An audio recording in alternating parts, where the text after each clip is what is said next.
Mattam saint Thomas ഫൊറോന ദേവാലയത്തിൽ രക്ഷാനുഭൂതി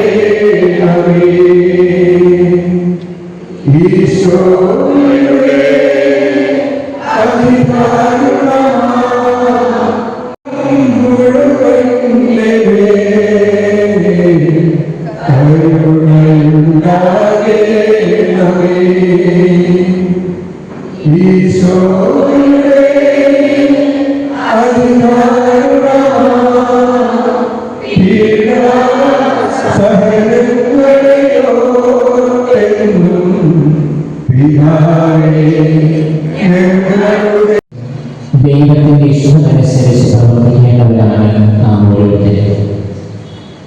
ആത്മാവിന്റെ നിറവിനായി നമുക്ക് പ്രാർത്ഥിക്കാം. പരിശുദ്ധാത്മാവിനെ പറ്റി കേൾക്കുന്ന കാര്യങ്ങൾ ഹൃദയം കൊണ്ട് മനസ്സിലാക്കുക, ഹൃദയത്തിലേക്ക് അത് സ്വീകരിക്കുക, ആത്മാവിന്റെ പ്രചോദനമനുസരിച്ച് ജീവിക്കുവാനുള്ള കൃപയ്ക്ക് വേണ്ടി നമുക്ക് പ്രാർത്ഥിക്കാം. സ്നേഹിതന്മാരെ ഒരുമിച്ച് കൂട്ടി പരിശുദ്ധാത്മാവ് നിറയാൻ വേണ്ടി പ്രാർത്ഥിച്ച പരിശുദ്ധ അമ്മയുടെ വലിയ ആദിത്യ സഹായം വേണ്ടി നമുക്ക് പ്രാർത്ഥിക്കാം. നന്മ നിറഞ്ഞ മറിയമേ സ്വസ്തി, കർത്താവേ സ്ത്രീകളിൽ അനുഗ്രഹിക്കപ്പെട്ടവരാകുന്നു, യേശു അനുഗ്രഹിക്കപ്പെട്ടവരാകുന്നു. പരിശുദ്ധ മറിയമേ തമ്പുരാന്റമ്മേ, പാപികളായ ഞങ്ങൾക്ക് വേണ്ടി ഇപ്പോഴും ഞങ്ങളുടെ മരണസമയത്തും തമ്പുരാനോട് അപേക്ഷിക്കണമേ. ആമേൻ. ഈശോമിശിഹായ്ക്ക് സ്തുതിയായിരിക്കട്ടെ. അടുത്തിരിക്കുന്നവർക്ക് നമുക്ക് സ്തുതിയോടെ സന്തോഷത്തോടെ മിശിഹായുടെ സ്നേഹനിറഞ്ഞവരെ, നമ്മൾ പരിശുദ്ധാത്മാവിനെ പറ്റി ചിന്തിക്കാൻ പോവുകയാണ്. കുട്ടിക്കാലം മുതൽ പരിശുദ്ധാത്മാവിനെ പറ്റി നമ്മൾ ഒരുപാട് കേട്ടിട്ടുണ്ട്, മനസ്സിലാക്കിയിട്ടുണ്ട്, ധ്യാനിച്ചിട്ടുണ്ട്. ഇതൊക്കെയാണെങ്കിൽ പരിശുദ്ധാത്മാവിന്റെ ശക്തി നമ്മുടെ ജീവിതത്തിൽ പൂർണ്ണമാകാൻ എത്രത്തോളം തീക്ഷ്ണതയോടുകൂടി നാം പ്രാർത്ഥിച്ചിട്ടുണ്ട് എന്ന് ആത്മശോധന നടത്തുന്നത് നല്ലതായിരിക്കും. അഗസ്റ്റിൻ പറഞ്ഞ ഒരു വാക്യത്തെ മുൻനിർത്തിക്കൊണ്ട് സംസാരിച്ചു തുടങ്ങുകയാണ്.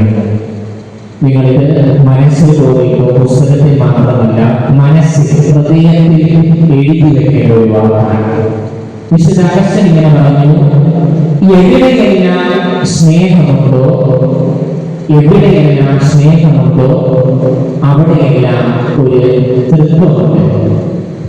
എവിടെയെല്ലാം ഒരു സ്നേഹമുണ്ടോ അവിടെയെല്ലാം ഒരു തൃത്വമുണ്ട്. നമുക്കറിയാം, തൃത്വം പിതാവ് പുത്രൻ പരിശുദ്ധാത്മാവ്. അഗസ്റ്റിൻ പറഞ്ഞു, സ്നേഹിക്കുന്ന വ്യക്തി, സ്നേഹിക്കപ്പെടുന്ന വ്യക്തി സ്നേഹത്തിന്റെ ഉറവ. ഈ വാക്യം നമുക്ക് നേരിട്ട് പറയാം. എവിടെയെല്ലാം സ്നേഹമുണ്ടോ അവിടെയെല്ലാം ഒരു തൃത്വമുണ്ട്. സ്നേഹിക്കുന്ന വ്യക്തി, സ്നേഹിക്കപ്പെടുന്ന വ്യക്തി സ്നേഹത്തിന്റെ ഉറവ. ഈ സ്നേഹിക്കുന്ന വ്യക്തി എന്ന് പറയുന്നത് പിതാവായ ദൈവമാണ്. സ്നേഹിക്കപ്പെടുന്ന വ്യക്തി എന്ന് പറയുന്നത് പുത്രനാണ്. സ്നേഹത്തിന്റെ ഉറവ എന്ന് പറയുന്നതാണ് പരിശുദ്ധാത്മാവ്. സ്നേഹത്തിന്റെ ഉറവ എന്ന് പറയുന്നത് പരിശുദ്ധാത്മാവാണ്. യോഹന്നാന്റെ സുവിശേഷം 4-ാം അധ്യായം 8-ാം വാക്യത്തിൽ ദൈവം സ്നേഹമാകുന്നു എന്ന് നാം വായിക്കുന്നു. അപ്പോ സ്നേഹമാണ് ദൈവത്തിന്റെ ഏറ്റവും വലിയ ഭാവം. സ്നേഹം വിശിക്കുന്നു ദൈവം. മറ്റുള്ള എല്ലാ ഗുണങ്ങളും അതിനകത്ത് അടങ്ങിയിരിക്കുകയാണ്. അപ്പോ ദൈവത്തിന്റെ സ്നേഹം ഉറവയായി മനുഷ്യരിലേക്ക് ഇറങ്ങി വരുന്നത് പരിശുദ്ധാത്മാവ് മുഖേനയാണ്. ദൈവസ്നേഹത്തിന്റെ ഉറവയുടെ പേരാണ് പരിശുദ്ധാത്മാവ്. ഈ ഒരു ബോധ്യം നമ്മുടെ മനസ്സിലുണ്ടാകണം. ദൈവസ്നേഹത്തിന്റെ ഉറവയാണ് പരിശുദ്ധാത്മാവ്. പലപ്പോഴും നമുക്ക് പറയാം, ദൈവസ്നേഹത്തിന്റെ ഉറവയാണ് പരിശുദ്ധാത്മാവ്. Hallelujah, hallelujah. യേശുവേ നന്ദി, യേശുവേ സ്തുതി, യേശുവേ ആരാധന. അപ്പോൾ ഈ ദൈവസ്നേഹത്തിന്റെ ഉറവയായ പരിശുദ്ധാത്മാവിനെ സ്നേഹിക്കേണ്ടവരും പരിശുദ്ധാത്മാവിനെ ആരാധിക്കേണ്ടവരും പരിശുദ്ധാത്മാവിന്റെ പ്രചോദനമനുസരിച്ച് പ്രവർത്തിക്കേണ്ടവരുമാണ് നാം ഓരോരുത്തരും എന്ന കാര്യം പ്രത്യേകം ശ്രദ്ധിക്കുക. ഒരു കാര്യം ഓർമ്മിപ്പിക്കുന്നു. കൗൺസിലിങ്ങിന് സാധിക്കാത്തവർ, കൗൺസിലിംഗ് ഇന്നലെ നടത്താൻ സാധിക്കാത്തവർ പുറത്ത് കൗണ്ടറിലേക്ക് ചെല്ലണമെന്ന കാര്യം പ്രത്യേകം ഓർമ്മിപ്പിക്കുന്നു. ബൈബിളിലുടനീളം പഴയ നിയമം മുതൽ പുതിയ നിയമം അവസാനം വെളിപാട് ഗ്രന്ഥം വരെ വായിക്കുന്ന സമയത്ത് ഏകദേശം 30 തവണ വ്യക്തമായി പരിശുദ്ധാത്മാവ് എന്ന പ്രയോഗം, ആത്മാവ് എന്ന പ്രയോഗം നടത്തപ്പെടുന്നു. 30ഓളം തവണ പരിശുദ്ധാത്മാവിനെ പറ്റി വ്യക്തമായി പഴയ നിയമം മുതൽ പുതിയ നിയമത്തിൽ അവസാന വെളിപാട് ഗ്രന്ഥം വരെ നമ്മൾ വായിച്ച് ധ്യാനിക്കുന്നു. ഇനി നമുക്ക് നൽകപ്പെട്ട പരിശുദ്ധാത്മാവിലൂടെ ഈ സ്നേഹം നമ്മുടെ ഹൃദയങ്ങളിലേക്ക് വർഷിക്കപ്പെടുന്നുവെന്നാണ് പൗലോസ്ലീഹ റോമാക്കാർക്ക് എഴുതിയ ലേഖനം 5-ാം അധ്യായം 5-ാം വാക്യത്തിൽ സൂചിപ്പിക്കുന്നത്. നമുക്ക് നൽകപ്പെട്ട പരിശുദ്ധാത്മാവിലൂടെ ഈ സ്നേഹം എന്ന് പറയുന്നത് എന്താണ്? ദൈവസ്നേഹം നമ്മുടെ ഹൃദയങ്ങളിലേക്ക് വർഷിക്കപ്പെട്ടിരിക്കുന്നു. അപ്പോൾ പ്രിയപ്പെട്ടവരെ, ദൈവസ്നേഹം അനുഭവിക്കണമെങ്കിൽ പരിശുദ്ധാത്മാവ് നമ്മുടെ കൂടെ ഉണ്ടാകണം. ദൈവസ്നേഹത്തെ മനസ്സിലാക്കണമെങ്കിൽ, ദൈവസ്നേഹത്തെ സ്വീകരിക്കണമെങ്കിൽ ആത്മാവിന്റെ അഭിഷേകത്താൽ നമ്മൾ നിറയപ്പെടണം. ഈ ഒരു ചിന്ത നമ്മുടെ മനസ്സിലുണ്ടായിരിക്കട്ടെ. ഇനി ചില ചോദ്യങ്ങൾക്ക് ഉത്തരം കണ്ടെത്താൻ നമ്മൾ ശ്രമിക്കുകയാണ്. ആരാണ് പരിശുദ്ധാത്മാവ്? ആരാണ് പരിശുദ്ധാത്മാവ്? ഒറ്റ വാക്ക് ചോദിച്ചാൽ നിങ്ങൾ എന്ത് പറയും? ആരാണ് പരിശുദ്ധാത്മാവ്? പരിശുദ്ധാത്മാവ് ഇപ്പോ നമ്മൾ പറഞ്ഞിട്ടുണ്ട്, ത്രിത്വൈക ദൈവത്തിലെ ഒരു വ്യക്തിയാണ് പരിശുദ്ധാത്മാവ്. അത് എത്രാമത്തെ വ്യക്തി? മൂന്നാമത്തെ വ്യക്തി. നമ്മുടെ മനസ്സിൽ ഈ ചിന്ത വേണം. നമ്മുടെ വിശ്വാസമാണത്. കാരണം വിശ്വാസ പ്രമാണത്തിൽ നമ്മൾ എന്താ പറയുന്നത്? പരിശുദ്ധാത്മാവിലും ഞാൻ വിശ്വസിക്കുന്നു. നമ്മൾ ഏറ്റുപറയുന്ന വിശ്വാസമാണ് പരിശുദ്ധാത്മാവിൽ നാം വിശ്വസിക്കുന്നു. ദൈവമൊന്ന്, ദൈവത്തിൽ 3 ആളുകൾ. അതിൽ പിതാവ് ഒന്നാമത്തേത്, രണ്ടാമത്തേത് പുത്രൻ, മൂന്നാമത്തെ വ്യക്തി എന്ന് പറയുന്നത് പരിശുദ്ധാത്മാവാണ്. ത്രിത്വൈക ദൈവത്തിലെ 3ാമത്തെ വ്യക്തിയാണ് പരിശുദ്ധാത്മാവ്. ഈ ഒരു ബോധ്യം നമ്മുടെ മനസ്സിൽ ഉണ്ടായിരിക്കണം. പിതാവിനെയും പുത്രനെയും പോലെയുള്ള ദൈവിക വ്യക്തിയാണ് പരിശുദ്ധാത്മാവ്. ഈ ചിന്ത നമ്മുടെ മനസ്സിലേക്ക് പഠിക്കണം. പിതാവിനെയും പുത്രനെയും നമ്മൾ എപ്രകാരമാണ് മനസ്സിലാക്കുന്നത്, അതുപോലെ ഒരു വ്യക്തിയായി പരിശുദ്ധാത്മാവിനെ നമ്മൾ മനസ്സിലാക്കണം. ഇനി പരിശുദ്ധാത്മാവിന്റെ പ്രത്യേകമായ ഉത്തരവാദിത്വം നമ്മുടെ ജീവിതത്തിൽ പരിശുദ്ധാത്മാവാണ് എന്താണ് ചെയ്യുന്നതെന്ന് ചോദിച്ചാൽ, നമ്മുടെ ജീവിതത്തെ വിശുദ്ധീകരിക്കുന്ന ദൈവമാണ്. വിശുദ്ധീകരിക്കുന്ന ത്രിത്വൈക ദൈവത്തിലെ 3ാമത്തെ വ്യക്തിയാണ് പരിശുദ്ധാത്മാവ്. അപ്പോൾ പരിശുദ്ധാത്മാവ് ത്രിത്വൈക ദൈവത്തിലെ 3ാമത്തെ വ്യക്തിയാണ്. പരിശുദ്ധാത്മാവിനെ, പിതാവിനെ, പുത്രനെ നമ്മൾ മനസ്സിലാക്കുന്നത് പോലെ മനസ്സിലാക്കണം. നമ്മുടെ വിശുദ്ധീകരണം സാധ്യമാകുന്നത് പരിശുദ്ധാത്മാവ് മുഖേനയാണ്. കരങ്ങളുയർത്തി നമുക്ക് പറയാം, പരിശുദ്ധാത്മാവ് ത്രിത്വൈക ദൈവത്തിലെ 3ാമത്തെ വ്യക്തിയാണ്. ഹല്ലേലൂയ. യേശുവേ നന്ദി, യേശുവേ ആരാധന, യേശുവേ സ്തുതി. വളരെ സന്തോഷം തോന്നുന്നു. എത്ര ഭംഗിയായാണ് നിങ്ങൾ റെസ്പോണ്ട് ചെയ്യുന്നത്. ഒരു ചോദ്യം ചോദിക്കുമ്പോൾ എത്ര വേഗത്തിൽ ഉത്തരം പറയുന്നത്, സ്തുതിക്കാൻ പറയുന്നത് എത്ര ആവേശത്തോടുകൂടിയാണ് നിങ്ങൾ അതിനോട് പ്രതികരിക്കുന്നത്. വളരെ സന്തോഷം തോന്നുന്നു. നമ്മുടെ സമയം മുഴുവൻ ഈശോയെ മനസ്സിലാക്കാനും ഈശോയുടെ വചനം ശ്രമിക്കുവാൻ ഇതുപോലെ ഹൃദയം കൊണ്ട് ദൈവത്തെ സ്തുതിക്കാനും സാധിക്കട്ടെ എന്ന് പ്രത്യേകം പ്രാർത്ഥിക്കുകയാണ്. അടുത്തൊരു കാര്യം, സൃഷ്ടികർമ്മം നടത്തിയത് ആരാണ്? പരിശുദ്ധാത്മാവ്. പിതാവായ ദൈവമാണ് സൃഷ്ടികർമ്മം നടത്തിയത്. രക്ഷാകർമ്മം നിർവഹിച്ചത് ആരാണ്? പുത്രനായ ദൈവം. അതായത് നമുക്ക് രക്ഷ നേടുന്നത്, നമ്മുടെ പാപങ്ങൾക്ക് വേണ്ടി കുരിശിൽ സ്വന്തം ജീവൻ ബലികഴിച്ച് നമുക്ക് രക്ഷ നേടുന്നത് ആരാണ്? പുത്രനാണ്. ഇനി മൂന്നാമത്തെ പരിശുദ്ധാത്മാവാണ് നമ്മളെ വിശുദ്ധീകരിക്കുന്നത്. സൃഷ്ടാവ് സൃഷ്ടിച്ചത് പിതാവായ ദൈവം, രക്ഷ നേടിത്തന്നത് പുത്രനായ ദൈവം, നമ്മളെ വിശുദ്ധീകരിക്കുന്നത് പരിശുദ്ധാത്മാവായ ദൈവം. ഈ ഒരു ബോധ്യം നമ്മുടെ മനസ്സിൽ ഉണ്ടായിരിക്കണം. ഇനി പറയുന്ന കാര്യം നിങ്ങളുടെ ബുക്കിൽ കുറിച്ച് വെക്കണം. നമ്മുടെ catechism of the Catholic church, മതബോധന ഗ്രന്ഥം, കത്തോലിക്ക സഭയുടെ മതബോധന ഗ്രന്ഥം 685 പറയുന്നു. കത്തോലിക്ക സഭയുടെ മതബോധന ഗ്രന്ഥം 685 പറയുന്നു, പരിശുദ്ധാത്മാവിൽ വിശ്വസിക്കുക എന്നതിന്റെ അർത്ഥം എഴുതിയോളൂ. പരിശുദ്ധാത്മാവിൽ വിശ്വസിക്കുക എന്നതിന്റെ അർത്ഥം, പരിശുദ്ധാത്മാവ് പരിശുദ്ധ തൃത്വത്തിലെ ഒരു വ്യക്തിയാണെന്ന്. പരിശുദ്ധാത്മാവിൽ വിശ്വസിക്കുക എന്നതിന്റെ അർത്ഥം, പരിശുദ്ധാത്മാവ് പരിശുദ്ധ തൃത്വത്തിലെ ഒരു വ്യക്തിയാണെന്ന് പിതാവിനോടും പുത്രനോടും ഏകശക്തിയായ വ്യക്തിയാണെന്ന്. പിതാവിനോടും പുത്രനോടും ഏകശക്തിയായ വ്യക്തിയാണെന്ന് പിതാവിനോടും പുത്രനോടുമൊപ്പം ആരാധിക്കപ്പെടുന്നവന്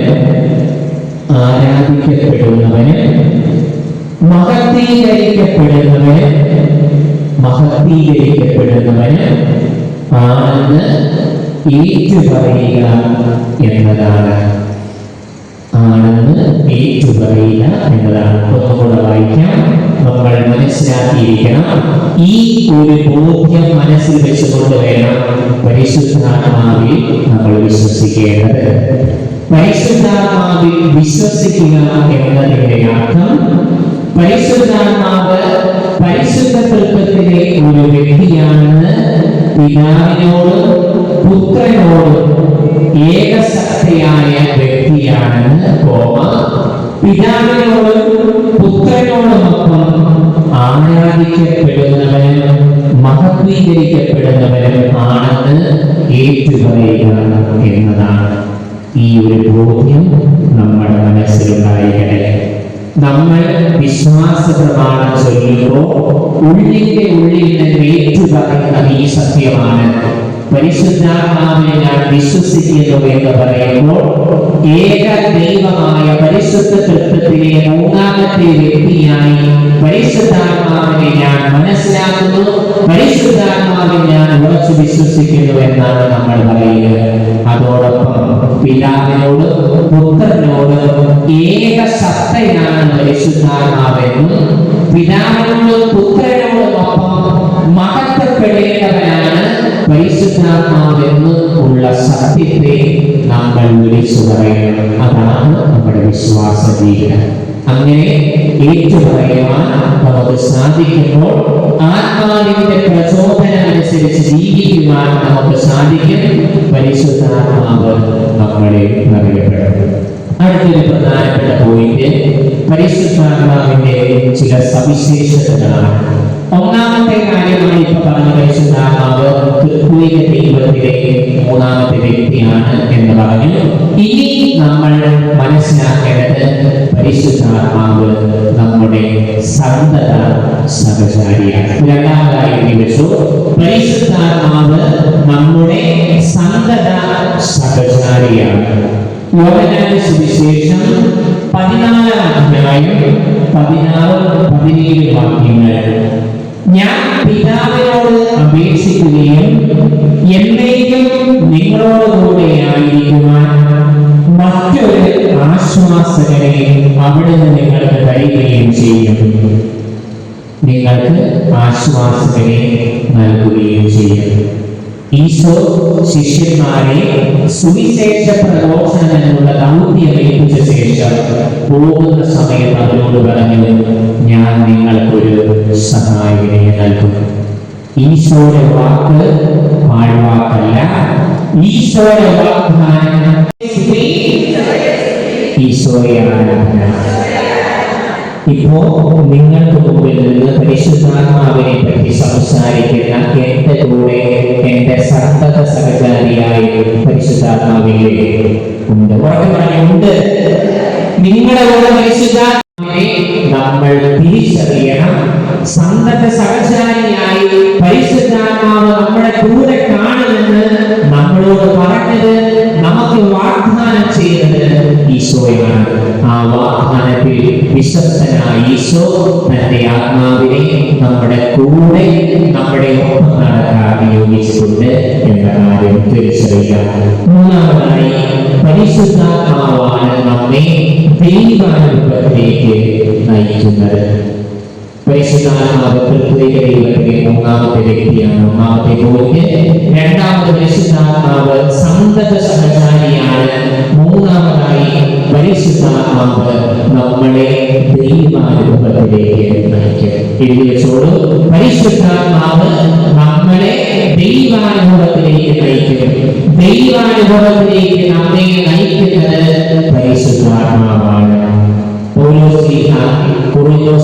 എഴുതിയ 1-ാം ലേഖനം 12-ാം അധ്യായം 3-ാം വാക്യം. അത് മാത്രം എഴുതിയാൽ മതി. പിന്നീട് സമയം കിട്ടുമ്പോൾ വീട്ടിൽ ചെന്നിട്ട് ബൈബിൾ വായിക്കുക. യേശു കർത്താവാണ് എന്ന് ഏറ്റുപറയാൻ പരിശുദ്ധാത്മാവ് മുഖേനയല്ലാതെ ആർക്കും സാധിക്കുകയില്ല.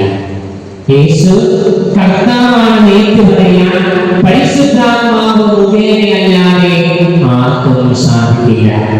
ഈശോ ആരെന്ന് തിരിച്ചറിയാൻ, ഈശോയുടെ സ്നേഹം അനുഭവിക്കുവാൻ, എന്റെ ദൈവം, ഞാൻ വിശ്വസിക്കുന്നത്, എന്റെ എല്ലാമാണ് ഈശോ എന്ന് ഉറക്കെ പ്രഖ്യാപിക്കണമെങ്കിൽ ആര് നമ്മുടെ കൂടെ വേണം? പരിശുദ്ധാത്മാവ് വേണം.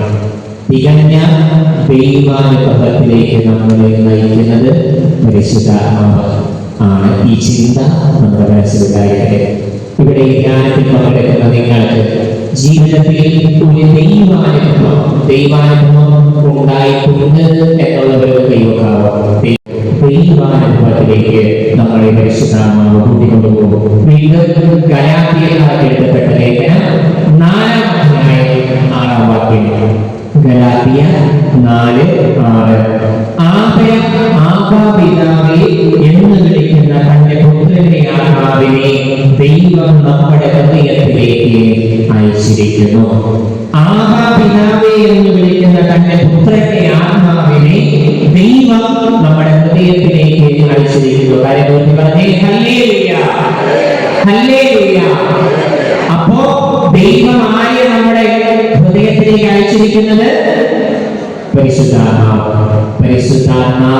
അപ്പോൾ നമ്മളെ ഈ ദൈവാനുഭവത്തിലേക്ക്, ദൈവത്തിലേക്ക് നമ്മളെ കൂട്ടിക്കൊണ്ടുപോകും. ദൈവത്തിലേക്ക് നമ്മളെ കൂട്ടിക്കൊണ്ടുപോകും. യെസ്. ഇനി മതബോധന ഗ്രന്ഥം, അത് വീണ്ടും ഉപയോഗിച്ചു. CCC മതബോധന ഗ്രന്ഥം 686, നമ്പർ 686. കത്തോലിക്ക സഭയുടെ മതബോധന ഗ്രന്ഥം നമ്പർ 686 പറയുന്നു, നമ്മുടെ രക്ഷയ്ക്ക് വേണ്ടിയുള്ള പദ്ധതിയുടെ ആരംഭം മുതൽ, നമ്മുടെ രക്ഷയ്ക്ക് വേണ്ടിയുള്ള പദ്ധതിയുടെ ആരംഭം മുതൽ അതിന്റെ പൂർത്തീകരണം വരെ പരിശുദ്ധാത്മാവ് പിതാവിനോടും പുത്രനോടും ഒപ്പം പ്രവർത്തിക്കുന്നു. നമ്മുടെ രക്ഷയ്ക്ക് വേണ്ടിയുള്ള പദ്ധതിയുടെ ആരംഭം മുതൽ, അതായത് രക്ഷാകര ചരിത്രത്തിന്റെ ആരംഭം മുതൽ അതിന്റെ പൂർത്തീകരണം വരെ പരിശുദ്ധാത്മാവ് പിതാവിനോടും പുത്രനോടും ഒപ്പം പ്രവർത്തിക്കുന്നു. ഈ ചിന്ത നമ്മുടെ ജീവിതത്തിൽ ഉണ്ടാകണം.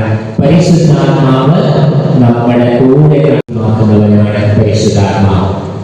നമ്മുടെ ആന്തരിക ജീവിതം സാധ്യമാക്കുന്നവരാണ് പരിശുദ്ധാത്മാവ്. ഭൗതിക ജീവിതമുണ്ട്, ആന്തരിക ജീവിതമുണ്ട്. ആന്തരിക ജീവിതം എന്ന് പറഞ്ഞാൽ ഉള്ളിലെ ജീവിതം, ആത്മീയ ജീവിതം. നമ്മൾ തളർന്നു പോകുമ്പോൾ, നമ്മുടെ മനസ്സ് വിഷമിക്കുമ്പോൾ, നമ്മുടെ ശരീരത്തിനും മനസ്സിനും ആത്മാവിനും നിലനിൽക്കുന്നത് ആന്തരികമായി നമ്മളെ കൂടുതൽ വളരാൻ സഹായിക്കുന്നത് പരിശുദ്ധാത്മാവാണ്. റോമാക്കാർക്ക് എഴുതപ്പെട്ട ലേഖനം 8-ാം അധ്യായം 26-ാം വാക്യം. റോമ 8:26.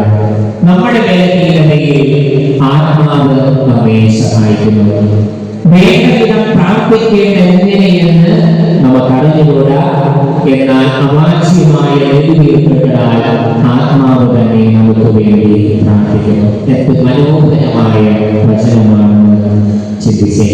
നമ്മുടെ ബലഹീനതയിൽ ആത്മാവ് നമ്മളെ സഹായിക്കും.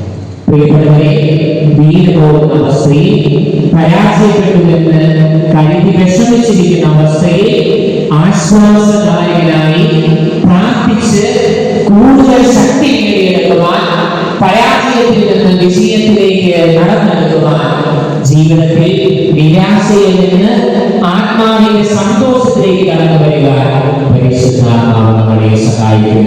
നമ്മുടെ ആന്തരിക ജീവിതം മനോഹരമാക്കാൻ പരിശുദ്ധാത്മാവ് നമ്മളെ സഹായിക്കും. ഇന്ന് ഇവിടെ ഇരിക്കുന്ന നിങ്ങൾക്ക് എനിക്ക് ഉള്ളു തുറന്ന് പ്രാർത്ഥിക്കാൻ സാധിക്കുന്നുണ്ടെന്ന് പറയാൻ പറ്റുന്നുണ്ടെങ്കിൽ നിങ്ങൾ ഉറച്ചു വിശ്വസിച്ചോളൂ. അത് നിങ്ങളുടെ കഴിവുകൊണ്ടല്ല, നിങ്ങളുടെ കഴിവുകൊണ്ടല്ല, മറിച്ച് ആത്മാവ് നിങ്ങളെ പ്രാർത്ഥിക്കുവാൻ പഠിപ്പിക്കുന്നുണ്ട്. പരിശുദ്ധാത്മാവിന്റെ പ്രചോദനത്തിൽ നിങ്ങളെ കാതോർക്കുന്നത് വഴി നിങ്ങൾക്ക് നന്നായിട്ട് പ്രാർത്ഥിക്കാൻ സാധിക്കുന്നുണ്ട്. ജീവിതത്തിൽ അച്ഛോ തകർന്ന് തരിപ്പണമായി പോയതാണ് ഞാൻ, അവിടെ നിന്ന് കരയേറി ഞാൻ വന്നു എന്നൊരു ആത്മവിശ്വാസം നിങ്ങളുടെ ഉള്ളിലുണ്ടെങ്കിൽ, അങ്ങനെ പറയാൻ സാധിക്കുന്നുണ്ടെങ്കിൽ ഉറച്ചു വിശ്വസിച്ചോളൂ. അത് പരിശുദ്ധാത്മാവിന്റെ ശക്തി കൊണ്ട് നിങ്ങൾ നേടിയെടുത്തതാണ്. നിങ്ങളുടെ ബലഹീനതയിൽ പരിശുദ്ധാത്മാവ് നിങ്ങളെ ബലമുള്ളവരാക്കി മാറ്റിയതിന്റെ ഏറ്റവും നല്ല അടയാളമാണ്. ഈ ബോധ്യം നമ്മുടെ മനസ്സിൽ ഉണ്ടായിരിക്കട്ടെ എന്ന് പ്രത്യേകമായി പ്രാർത്ഥിക്കുകയാണ്. ഇനി പരിശുദ്ധാത്മാവ് നമ്മുടെ ജീവിതത്തിൽ പ്രവർത്തിക്കുന്നത് എങ്ങനെയെന്നാണ് നമ്മൾ ചിന്തിക്കാൻ പോകുന്നത്. പരിശുദ്ധാത്മാവിൽ നമ്മുടെ ജീവിതത്തിൽ എപ്രകാരമാണ് പ്രവർത്തിക്കുന്നത്, അതിലേക്ക് നിങ്ങളുടെ ശ്രദ്ധയെ കൊണ്ടുപോകുന്നു. ദൈവവചനത്തിന്റെ അടിസ്ഥാനത്തിൽ നമുക്ക് ചിന്തിക്കാം. പരിശുദ്ധാത്മാവിന്റെ പ്രധാന പ്രവർത്തനങ്ങൾ എന്ന് ഒരു കൈക്ക് കൊടുത്തു. പരിശുദ്ധാത്മാവിന്റെ പ്രധാന പ്രവർത്തനങ്ങൾ: 1. പാപ നീതി ന്യായവിധികളെ കുറിച്ച് ബോധ്യം നൽകും. പാപ നീതി ന്യായവിധികളെ കുറിച്ച് ബോധ്യം നൽകും. യോഹന്നാന്റെ സുവിശേഷം 16-ാം അധ്യായം 9-ാം വാക്യം. യോഹന്നാന്റെ സുവിശേഷം 16-ാം അധ്യായം 8-ാം വാക്യം. 16:8. വളരെ ഭംഗിയായി കുറെ പേര് പുസ്തകത്തിൽ എഴുതിയെടുക്കുന്നുണ്ട്. കുറച്ച് പേര് ഹൃദയത്തിലാണ് സ്വീകരിക്കുന്നത്. എഴുതുന്നില്ല, അവരെ കുട്ടിയില്ലാത്തതുകൊണ്ട് നിർബന്ധമൊന്നുമില്ല. ഈ പറയുന്ന കാര്യങ്ങൾ ഹൃദയം കൊണ്ട് മനസ്സിലാക്കിയാൽ മതി. ഇപ്പോൾ നമ്മൾ പുസ്തകത്തിൽ ബുക്കിൽ എഴുതിയെടുക്കുന്നത് പിന്നീടാണെങ്കിലും ഇത് വായിച്ച് മനസ്സിലാക്കാൻ വേണ്ടിയാണ്. അല്ലാത്തവർ ശ്രദ്ധിച്ച് നിങ്ങളുടെ കണ്ണുകൾ തുറന്ന്, ചെവികൾ തുറന്ന്, ഹൃദയം തുറന്ന് വെച്ച് കേൾക്കാൻ ശ്രദ്ധിക്കുക. യോഹന്നാന്റെ സുവിശേഷം 16-ാം അധ്യായം 8-ാം വാക്യം. അവൻ വന്ന് പാപത്തെക്കുറിച്ചും നീതിയെക്കുറിച്ചും ന്യായത്തെക്കുറിച്ചും ലോകത്തെ ബോധ്യപ്പെടുത്തും. പ്രിയപ്പെട്ടവരെ, പരിശുദ്ധാത്മാവ് പാപത്തെ നമുക്ക് ഓർമ്മപ്പെടുത്തുന്നത്. ഇന്ന് ആധുനിക ലോകം നേരിടുന്ന ഏറ്റവും വലിയ വെല്ലുവിളിയാണ് ഒരു പാപം, തെറ്റ്. തെറ്റാണെന്ന് അറിഞ്ഞിട്ടും ആ തെറ്റ് വീണ്ടും വീണ്ടും ആവർത്തിക്കുന്നു എന്നതാണ്. ഒരു കാര്യം തെറ്റാണെന്ന് അറിഞ്ഞിട്ടും ആ തെറ്റ് വീണ്ടും വീണ്ടും ആവർത്തിക്കുന്നു. പശ്ചാത്താപം എന്ന കാര്യം അവർക്കില്ല. അതുകൊണ്ട് പാപത്തെ പറ്റി നമുക്ക് ബോധ്യം നൽകുന്നത് പരിശുദ്ധാത്മാവാണ്. പരിശുദ്ധാത്മാവിനെതിരായ പാപങ്ങള് കുട്ടിക്കാലത്ത് പഠിച്ചിട്ടുണ്ട്. എത്രണ്ട്? 6. ഒരു കാര്യം സത്യമാണെന്ന് അറിഞ്ഞിട്ട് അതിനെ നിഷേധിക്കുന്നത് പരിശുദ്ധാത്മാവിനെതിരായ പാപമാണ്. അനുദപിക്കാതെ പാപത്തിൽ തന്നെ കഴിയുന്നത് പരിശുദ്ധാത്മാവിനെതിരായ പാപമാണ്. അപ്പോ പാപത്തെ പറ്റി നമുക്ക് ബോധ്യം നൽകുന്നത് പരിശുദ്ധാത്മാവാണ് എന്ന ചിന്ത നമ്മുടെ മനസ്സിലുണ്ടാകണം. കുംഭസ്നാനത്തിന് വേണ്ടി നിങ്ങൾ ഒരുങ്ങുന്ന സമയത്തൊക്കെ പരിശുദ്ധാത്മാവേ, ഞാൻ ചെയ്തിട്ടുള്ള ചെറുതും വലുതുമായ പാപങ്ങളെ പറ്റി എന്നെ ബോധ്യപ്പെടുത്തണമേ, എന്റെ ബുദ്ധിയിലേക്ക്, എന്റെ മനസ്സിലേക്ക് അവരെ കൊണ്ടുവരണേ എന്ന് പറഞ്ഞ് പ്രാർത്ഥിക്കണം. നല്ല കുംഭസാരം നടത്താൻ നമുക്ക് സാധിക്കും. ഇനി നീതിയെക്കുറിച്ച്, നീതി എന്ന് പറയുന്നത് ഒരു വ്യക്തിക്ക് അർഹിക്കുന്നത് പോലെ കൊടുക്കുന്നതാണ് നീതി. ഒരു വ്യക്തിക്ക് അർഹിക്കുന്നത് പോലെ കൊടുക്കുന്നതാണ് നീതി.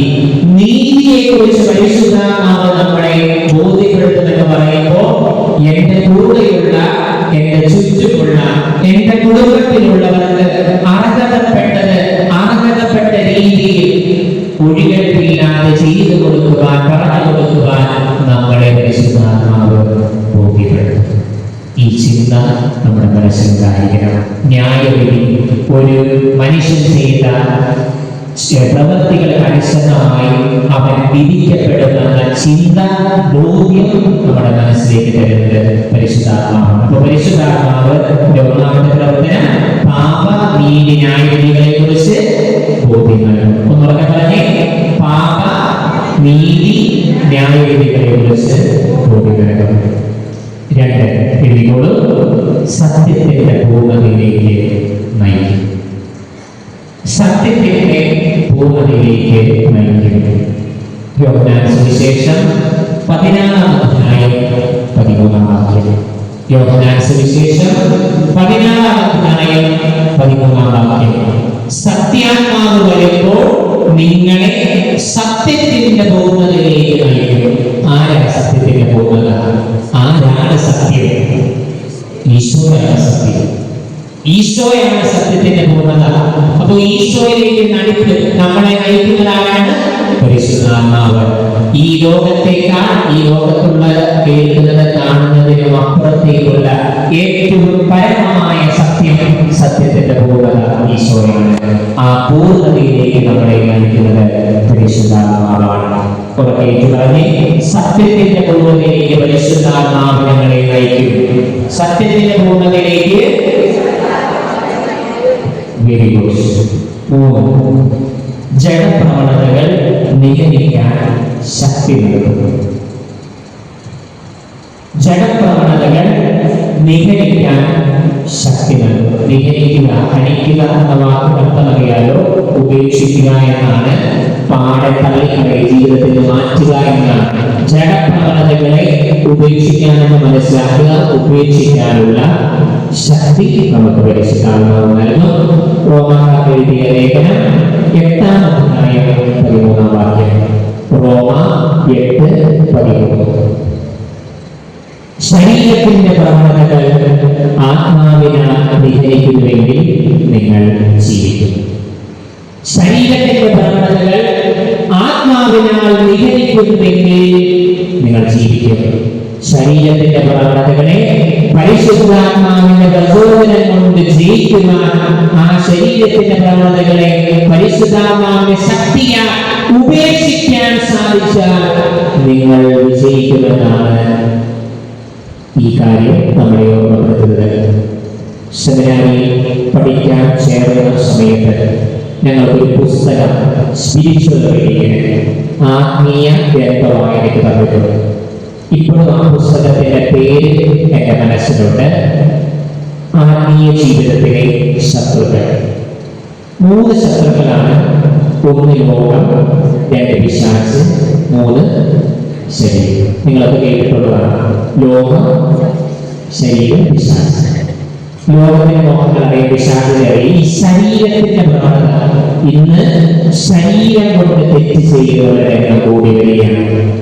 നിങ്ങൾ ദൈവത്തിന്റെ ആലയങ്ങളാണെന്നും ദൈവാത്മാവ് നിങ്ങളിൽ വസിക്കുന്നുവെന്ന് നിങ്ങൾ അറിയുന്നില്ല എന്ന് പൗലോസ് ശ്ലീഹ ഇന്ന് നമ്മളെ നോക്കി വീണ്ടും ചോദിക്കും. ശരീരം കൊണ്ട് തെറ്റ് ചെയ്യുന്ന, ശരീരത്തിന്റെ പ്രവർത്തനങ്ങൾക്കനുസരിച്ച് ദൈവത്തിൽ നിന്ന് അകന്നു പോകുന്ന ഒരു കാലഘട്ടത്തിലാണ് നമ്മൾ ഇന്ന് ജീവിക്കുക. ശരീരം വിൽപ്പന ചരക്കായി, ശരീരം ഉപഭോഗ വസ്തുവായി, ശരീരം മറ്റുള്ളവരെ ആകർഷിക്കാനുള്ള ഒരു ഉപകരണമായി പലരിൽ നിന്ന് മാറ്റുന്നു. ശരീരത്തിൽ നമ്മൾ ചെയ്യുന്ന തെറ്റുകൾ, ജഗത്തിന്റെ പ്രവണതകളെ ഉപേക്ഷിക്കണമെങ്കിൽ പരിശുദ്ധാത്മാവിന്റെ അഭിഷേകം നമുക്ക് ആവശ്യമാണ്. ഒരിക്കൽ കൂടി ഉറക്കെ പറയാം. ജഡപ്രവണതകളെ നിഹരിക്കാൻ ശക്തി നൽകപ്പെടും.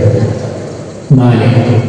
യേശുവിനെ പ്രഘോഷിക്കുവാൻ പ്രാപ്തരാക്കും, സാക്ഷികളാക്കും, സുവിശേഷതയിലേക്ക് ശക്തരാക്കും. ഒരുമിച്ചുള്ള കാര്യമാണ്. യേശുവിനെ പ്രഘോഷിക്കുവാൻ നമ്മെ പ്രാപ്തരാക്കും, സാക്ഷികളാക്കും, സുവിശേഷതയിലേക്ക് ശക്തരാക്കും. അപ്പോസ്തല പ്രവർത്തനങ്ങൾ 1-ാം അധ്യായം 8-ാം വാക്യമാണ് ഈ കാര്യത്തെ ഊട്ടിയുറപ്പിക്കുന്നത്. അപ്പോസ്തല പ്രവർത്തനം 1-ാം അധ്യായം 8-ാം വാക്യം. എന്നാൽ പരിശുദ്ധാത്മാവ് നിങ്ങളുടെ മേൽ വന്നു കഴിയുമ്പോൾ നിങ്ങൾ ശക്തി പ്രാപിക്കും. ജെറുസലേമിലും യൂദയ മുഴുവനിലും സമരിയയിലും ഭൂമിയുടെ അതിർത്തികൾ വരെയും നിങ്ങളെനിക്ക് സാക്ഷികളായിരിക്കുകയും ചെയ്യും. അപ്പോ യേശുവിനെ പ്രഘോഷിക്കാൻ പ്രാപ്തരാക്കും, സാക്ഷികളാക്കും, സുവിശേഷതയിലേക്ക് ശക്തരാക്കും. നിങ്ങൾ അപ്പോസ്തല പ്രവർത്തനങ്ങളിലേക്ക് ഒന്ന് മോഹം നിങ്ങളുടെ മനസ്സിനെ കൊണ്ടുപോയി. അപ്പോസ്തല പ്രവർത്തനങ്ങൾ ഈശോ മരിച്ചു കഴിഞ്ഞപ്പോൾ ശിഷ്യന്മാർക്ക് എന്ത് വികാരം ഉണ്ടായിരുന്നു? നമുക്ക് ധൈര്യം ഉണ്ടായിരുന്നോ? ഇല്ല. പേടിച്ചരണ്ട് മരണം മുന്നിൽ കണ്ടുകൊണ്ട് അവരിരിക്കുകയായിരുന്നു. എവിടെ? ശരിയോട് മാറുകയും ദൈവിക രഹസ്യങ്ങൾ മനസ്സിലാക്കുക. യോഹന്നാൻ സുവിശേഷം 14-ാം അധ്യായം 26-ാം വാക്യം. യോഹന്നാൻ സുവിശേഷം 14-ാം അധ്യായം 26-ാം വാക്യം. എന്നാൽ എന്റെ നാമത്തിൽ പിതാവ് അയക്കുന്ന സഹായനായ പരിശുദ്ധാത്മാവ് എല്ലാ കാര്യങ്ങളും നിങ്ങളെ പഠിപ്പിക്കുകയും ഞാൻ നിങ്ങളോട് പറഞ്ഞിട്ടുള്ളതെല്ലാം നിങ്ങളെ അനുസ്മരിപ്പിക്കുകയും ചെയ്യും.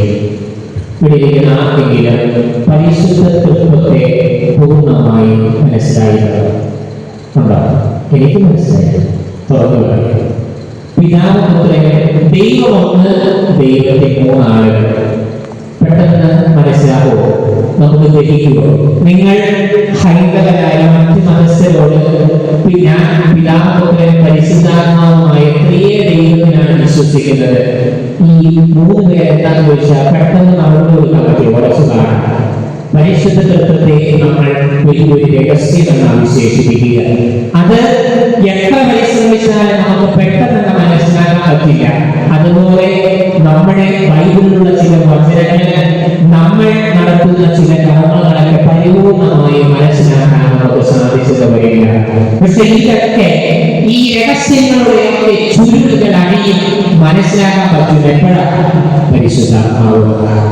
പരിശുദ്ധാത്മാവ് വന്നാൽ ദൈവിക രഹസ്യങ്ങൾ തിരിച്ചറിയുവാനും മനസ്സിലാക്കുവാനും നമുക്ക് സാധിക്കും. പ്രിയപ്പെട്ടവരെ, അതുകൊണ്ട് പരിശുദ്ധാത്മാവിനാൽ നിറയപ്പെടാൻ വേണ്ടി ആത്മാർത്ഥമായി നമ്മൾ പ്രാർത്ഥിക്കും. ആ പരിശുദ്ധാത്മാവിന്റെ പ്രവർത്തനങ്ങൾ ഒരിക്കൽ കൂടി നമുക്ക് ഒന്നേറ്റ് പറയാം. 1, പാപനീതി ന്യായവിധികളെ കുറിച്ച് ബോധ്യം നൽകണം. ഏറ്റുപറഞ്ഞേ. 2, സത്യത്തിന്റെ പൂർണ്ണതയിലേക്ക് നയിക്കും. 3, ജഡപ്രവണതകളെ നിഗ്രഹിക്കാൻ ശക്തി നൽകും. 4, യേശുവിനെ കുറിച്ച് പ്രഘോഷിക്കാൻ പ്രാപ്തരാക്കും, സാക്ഷികളാക്കും, സുവിശേഷതയിലേക്ക് ശക്തരാക്കും.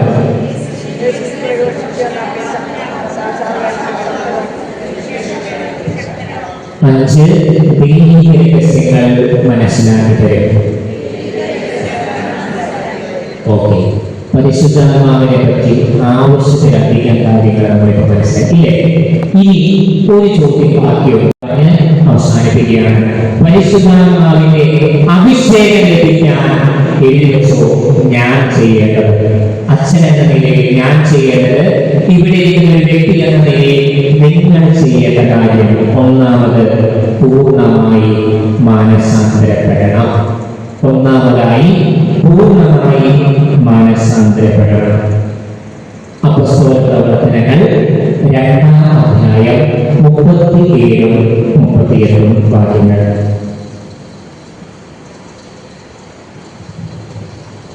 ഇത് കേട്ടപ്പോൾ അവർ ഹൃദയം മുറുങ്ങി പത്രോസിനോട് മറ്റ് അപ്പസ്തോലന്മാരോട് ചോദിച്ചു, സഹോദരന്മാരെ, ഞങ്ങൾ എന്താണ് ചെയ്യേണ്ടത്? പത്രോസ് പറഞ്ഞു, നിങ്ങൾ മാനസാന്തരപ്പെടുക. ആ വചനം അവസാനിക്കുന്നത് പരിശുദ്ധാത്മാവിന്റെ ദാനം നിങ്ങൾക്ക് ലഭിക്കുന്നതാണ്. സ്നേഹമുള്ളവരെ, ഹൃദയം മുറുങ്ങി പ്രാർത്ഥിച്ചാൽ, മാനസാന്തരപ്പെട്ടാൽ, പരിശുദ്ധാത്മാവിനാൽ എനിക്ക് നിറയപ്പെടണമെന്നുള്ള അതിയായ തീക്ഷ്ണതയിൽ ഹൃദയം മുറുകിക്കൊണ്ട് മാനസാന്തരത്തിന്റെ ഒരു പാത സ്വീകരിക്കാൻ നമ്മൾ തയ്യാറായാൽ ഉറപ്പായിട്ടും പരിശുദ്ധാത്മാവിന്റെ അഭിഷേകം നമുക്ക് കിട്ടും. 2, ദൈവത്തിന്റെ ദാസനാകണം ഓ ദാസിയാകണം. പുരുഷന്മാർ എഴുതുക ദാസനാകണം, സ്ത്രീകൾ എഴുതുക ദാസികളാകണം. പിതാക്കന്മാരുടെ ദാസിയെന്ന് ബൈബിൾ പറയുന്നതാണ്. പരിശുദ്ധാത്മാവ് വരാൻ വേണ്ടി അതിയായി ആഗ്രഹിച്ച് കാത്തിരുന്നവളാണ് പരിശുദ്ധ പറയുന്നത്. ദാസിമാരുടെ മേൽ എന്റെ ആത്മാവിനെ ഞാൻ വർഷിക്കും. ദൈവത്തിന്റെ വാഗ്ദാനമാണ്. കർത്താവിനെ മുമ്പിൽ ദാസിയായി ദാസനായി പരിപൂർണമായ സമർപ്പണം നടത്തി ജീവിക്കുന്നവരുടെ ജീവിതങ്ങളിലേക്ക് ദൈവം തന്റെ ആത്മാവിനെ വർഷിക്കും. ഈ ഒരു ബോധ്യം നമ്മുടെ മനസ്സിലുണ്ടാകണം. അപ്പോ പരിശുദ്ധാത്മാവിന്റെ വിഷയത്തിൽ 2 കാര്യങ്ങൾ ഇപ്പൊ വേണമെന്ന് നമ്മൾ പഠിച്ചു. ഒന്നാമത്തെ എന്താണ്? പൂർണ്ണമായി മാനസാന്തരപ്പെടണം. 2, ദൈവത്തിന്റെ ദാസനാകണം അല്ലെങ്കിൽ ദാസിയാകണം. 3, ദൈവാത്മാവിനാൽ നിറയണമെന്ന് ദാഹം വേണം.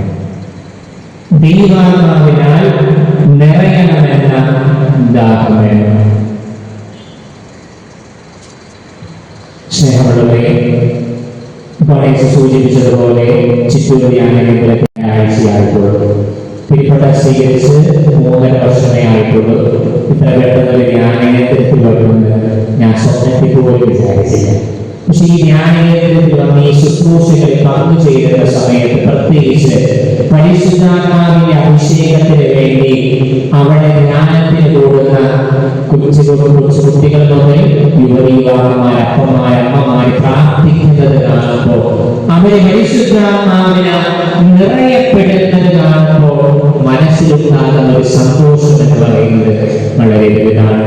ദാഹത്തോടെ കണ്ണീരോടെ പരിശുദ്ധാത്മാവിനെ വേണമെന്ന് ഉള്ളുതൊട്ട് വിളിച്ചു പ്രാർത്ഥിക്കുന്നവരുടെ ജീവിതങ്ങളിലേക്ക് ആത്മാവ് ഇറങ്ങി വരുന്നത് നേരിട്ട് കാണുന്നു. ഇന്നേ ദിവസം പരിശുദ്ധാത്മാവിനെ വിളിച്ച് നിങ്ങൾ ദാഹത്തോടുകൂടി പ്രാർത്ഥിക്കണം. പരിശുദ്ധാത്മാവിനാൽ നിങ്ങൾ അറിയപ്പെടും. ഈ യോഹന്നാന സുവിശേഷം 7-ാം അധ്യായം 37 മുതൽ 38 വരെയുള്ള വാക്യങ്ങളിലാണ് ദൈവാത്മാവിനാൽ അറിയപ്പെടണമെന്ന ദാഹം അനിവാര്യമാണെന്ന് സൂചിപ്പിക്കുന്നത്. യേശു പറഞ്ഞു, ആർക്കെങ്കിലും ദാഹിക്കുന്നെങ്കിൽ അവൻ എന്റെ അടുത്ത് വന്ന് കുടിക്കട്ടെ. എന്നിൽ വിശ്വസിക്കുന്നവന്റെ ഹൃദയത്തിൽ നിന്ന് വിശുദ്ധ ജീവിതം പ്രസ്താവിക്കുന്നത് പോലെ ജീവജലത്തിന്റെ അരുവികൾ ഒഴുകുന്നു. അവൻ ഇത് പറഞ്ഞത് തന്നെ വിശ്വസിക്കുന്നവർ സ്വീകരിക്കുവാനിരിക്കുന്ന ആത്മാവിനെ പറ്റിയാണ്. ദൈവത്തിൽ വിശ്വസിച്ച് പ്രാർത്ഥിച്ചാൽ ആ സ്നേഹത്തിന്റെ ഉറവയായി തീക്ഷ്ണമായി പ്രാർത്ഥിക്കണം. തീക്ഷ്ണമായി പ്രാർത്ഥിക്കണം. തീക്ഷ്ണമായി പ്രാർത്ഥിക്കണം. ആത്മാർത്ഥമായി ഒന്ന് പറയാമോ? എല്ലാ ദിവസവും പരിശുദ്ധാത്മാവിനോട് പ്രാർത്ഥിക്കുന്ന എത്ര പേരുണ്ട്? സത്യസന്ധമായി പറയാമോ?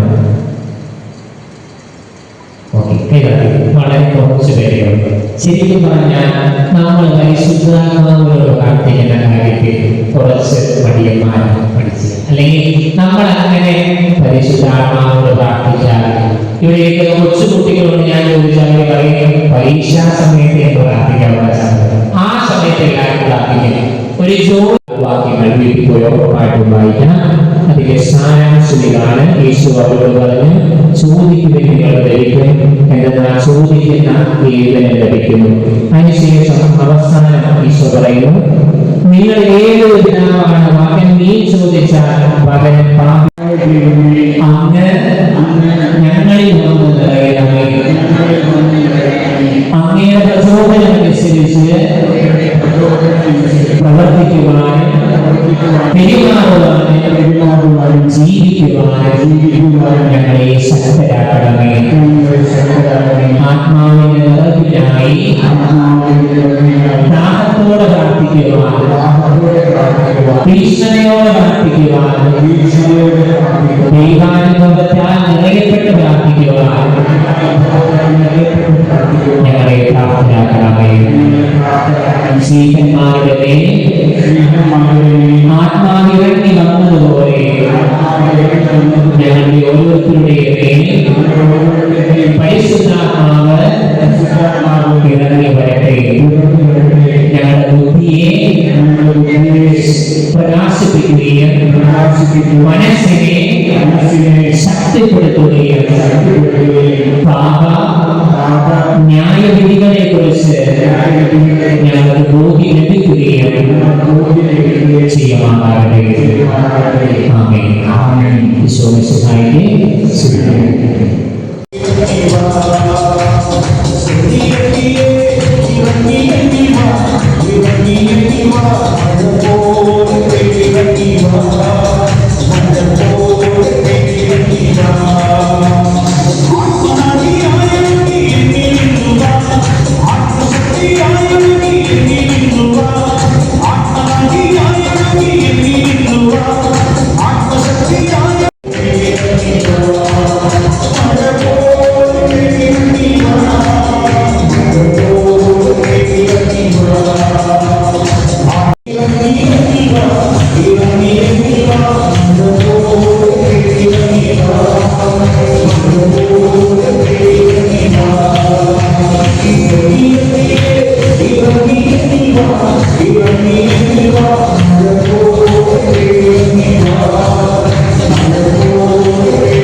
ഒരുമിച്ച് വായിക്കാം. ഒരുവൻ ജീവിക്കുന്നത് പോലെ പ്രാർത്ഥിക്കുന്നു, കാരണം അവൻ പ്രാർത്ഥിക്കുന്നത് പോലെ ജീവിക്കുന്നു. ഇവിടെ ശ്രദ്ധിച്ച് വായിച്ച്, ഒരുവൻ ജീവിക്കുന്നത് പോലെ പ്രാർത്ഥിക്കുന്നു, കാരണം അവൻ പ്രാർത്ഥിക്കുന്നത് പോലെ ജീവിക്കുന്നു. എന്തായാലും അർത്ഥം ഈ പുസ്തകമായി സംസാരിക്കാൻ നോക്കിയിരിക്കുക. എന്തായാലും അർത്ഥം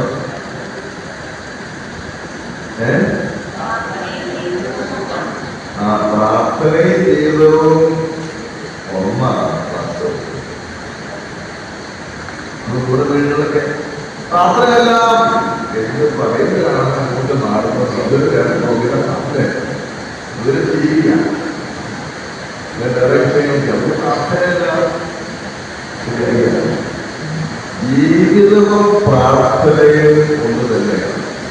നിങ്ങളുടെ ആ വ്യാഖ്യാനിക്ക് വളരെ ഇഷ്ടപ്പെട്ടു. ഞാൻ പറയാൻ കഴിയുന്നത് ജീവിതവും പ്രാർത്ഥന അങ്ങനെ രണ്ടു സംബന്ധം പറയാൻ കഴിയുന്നത് നിങ്ങൾ അതിനേക്കാൾ നല്ല വ്യാഖ്യാനമാണ്. പ്രാർത്ഥനയും ജീവിതവും വേറെ അർത്ഥമുണ്ട്. അതുകൊണ്ട് മഹാത്മാഗാന്ധി പറഞ്ഞത്, പ്രാർത്ഥിക്കാത്ത മനുഷ്യരെ മനുഷ്യനായ വിളിക്കരുത്, മൃഗം എന്ന് വിളിക്കണം. പ്രാർത്ഥന കുറയുന്നത് നമ്മളെ മൃഗീയ വാസനകൾ വർദ്ധിച്ച് മൃഗത്തെക്കാളും ധീരമായി പ്രവർത്തിക്കുന്നവരായിത്തീരും. പ്രാർത്ഥന, ശരിയായ പ്രാർത്ഥന, എല്ലാ പ്രാർത്ഥനയും അംഗീകരിക്കപ്പെട്ടു. നമ്മുടെ കേരളത്തിലുള്ള പല പ്രാർത്ഥനയും പ്രാർത്ഥനയുടെ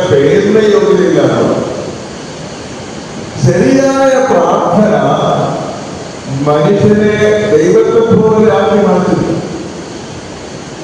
പ്രാർത്ഥിക്കാത്ത മനുഷ്യൻ മൃഗമായി അധപ്പതിക്കുന്നത് പോലെ ശരിയായി പ്രാർത്ഥിക്കുന്ന മനുഷ്യൻ ആരോഗ്യം ദൈവത്തോട് അടുത്തടുത്ത് വരും. അതുകൊണ്ട് ശരിയായ ഒരു പ്രാർത്ഥനാ ജീവിതം നയിക്കാൻ നമുക്ക് ആഗ്രഹമാണ്. നമുക്കറിയാം, 1ാം ക്ലാസ്സിൽ പോയി പഠിച്ചപ്പോൾ എന്ന് പഠിച്ച നമ്മൾ ഡിഗ്രി പഠിക്കുമ്പോൾ അതല്ല പഠിക്കുന്നത്, അതിനേക്കാൾ ഉയർന്ന ലെവലിലേക്ക് പോകും. പക്ഷെ നമ്മളൊക്കെ ചെറുപ്പത്തിൽ പഠിച്ച അതേ പ്രാർത്ഥന മരണം വരെ അത് നിലനിൽക്കും. ഒരു ഡെവലപ്മെന്റും ഇല്ല, പ്രാർത്ഥനയിൽ ഒരു ഡെവലപ്മെന്റും ഇല്ല. എല്ലാത്തിലും ഇവരുടെ പ്രാർത്ഥനക്കാരൻ അപ്പോൾ തോറ്റുപോയി പ്രാർത്ഥനക്കാരൊന്നും വേണം. അവര് അവരുടേതായി പ്രാർത്ഥിക്കുക. പ്രാർത്ഥന എന്തൊരു തോന്യാസമാണ്. അതുകൊണ്ട് പ്രാർത്ഥനയെ പറ്റി നമുക്ക് ഒരു ചുക്ക് പറയാൻ പാടില്ല എന്ന് പറഞ്ഞ ആദ്യമാണ്. പ്രാർത്ഥനയെ പറ്റി ഒന്നും അറിയില്ല ദൈവമേ, പ്രാർത്ഥിക്കാൻ എനിക്ക് അറിയില്ല കർത്താവേ എന്ന് പറയാൻ എനിക്ക് പറ്റിയാൽ നമ്മൾ രക്ഷപ്പെടും. എനിക്കറിയാൻ പ്രാർത്ഥിക്കാൻ, ഞാൻ പ്രാർത്ഥന മരിക്കുന്ന ഗ്രൂപ്പ് ലീഡറാണ് എന്നൊക്കെ പറഞ്ഞാൽ എല്ലാം വരുന്നതാണ്. കർത്താവ് എന്ന് പറയുന്നത് സ്വയം താഴ്ത്തുന്നവൻ ഉയർത്തപ്പെടും. ഹല്ലേലൂയ, ഹല്ലേലൂയ, ഹല്ലേലൂയ.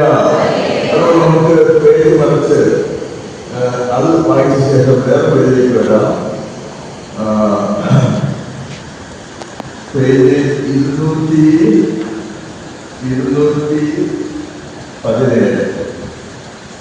217 പേജിന്റെ ഏറ്റവും അവസാനം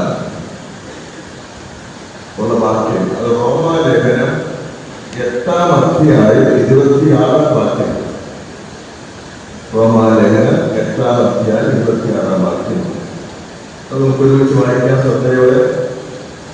നമ്മുടെ ബലഹീനതയിൽ പരിശുദ്ധാത്മാവ് നമ്മെ സഹായിക്കുന്നു, വേണ്ടവിധം പ്രാർത്ഥിക്കേണ്ടത് എങ്ങനെ എന്ന് നമുക്ക് അറിഞ്ഞുകൂടാ. അപ്പൊ വീണ്ടും വായിക്കാം. വേണ്ടവിധം പ്രാർത്ഥിക്കേണ്ടത് എങ്ങനെയെന്ന് നമുക്ക് അറിഞ്ഞുകൂടാ. ആക്കാണ് നമുക്കെന്ന് പറയുന്നത്. സെയിന്റ് പോൾ ഉൾപ്പെടെയുള്ള ബുദ്ധിമാന്മാരായ ക്രൈസ്തവർക്ക് പോലും നമുക്കെന്നാ പറഞ്ഞത് വിശുദ്ധ പൗലോസ് തന്നെ കൊണ്ട് ഉൾപ്പെടുത്തി പറയുന്ന വാക്ക് കേട്ടോ. എന്താ നമ്മൾ വായിച്ചേ? വേണ്ട വിധം പ്രാർത്ഥിക്കേണ്ടത് എങ്ങനെയെന്ന് നമുക്ക് അറിഞ്ഞുകൂടാ. അപ്പോൾ അടുത്ത് വായിക്കാൻ തിരക്ക് കൂട്ടിയിരിക്കാൻ അടുത്ത വായിക്കാൻ തുറന്നു കഴിഞ്ഞ് വായിക്കാൻ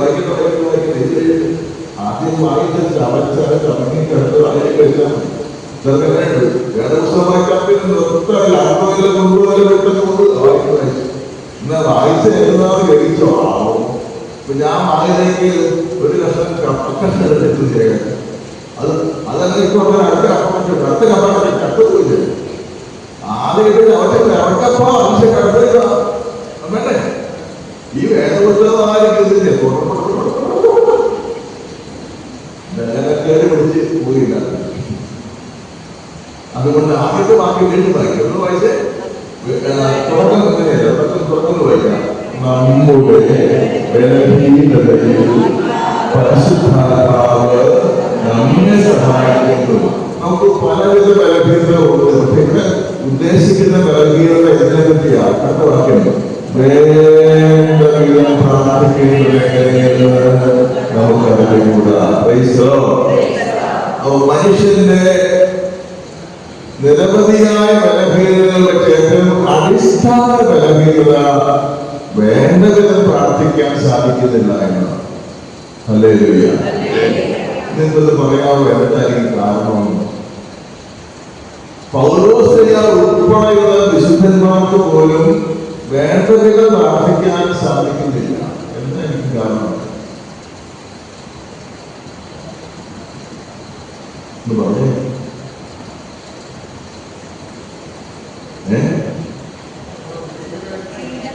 കേട്ടില്ല? പൈസ മനസ്സിലോ എന്ത് കുറവുള്ള പാവം ബിസിനസ് തലമുറ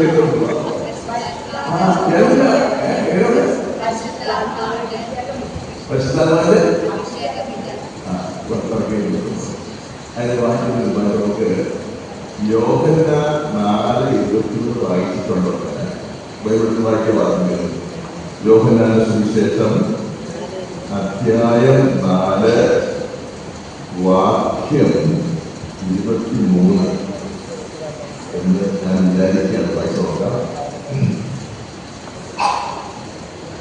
സമരിയാക്കാരി സ്ത്രീയും നമ്മുടെ കർത്താവായ ഈശോയും തമ്മിലുള്ള സംഭാഷണത്തിന്റെ ഒരു ഘട്ടത്തിലെത്തിയപ്പോൾ ആരാധനയെ പറ്റി ആ സ്ത്രീ സംസാരിക്കുന്നുണ്ട്.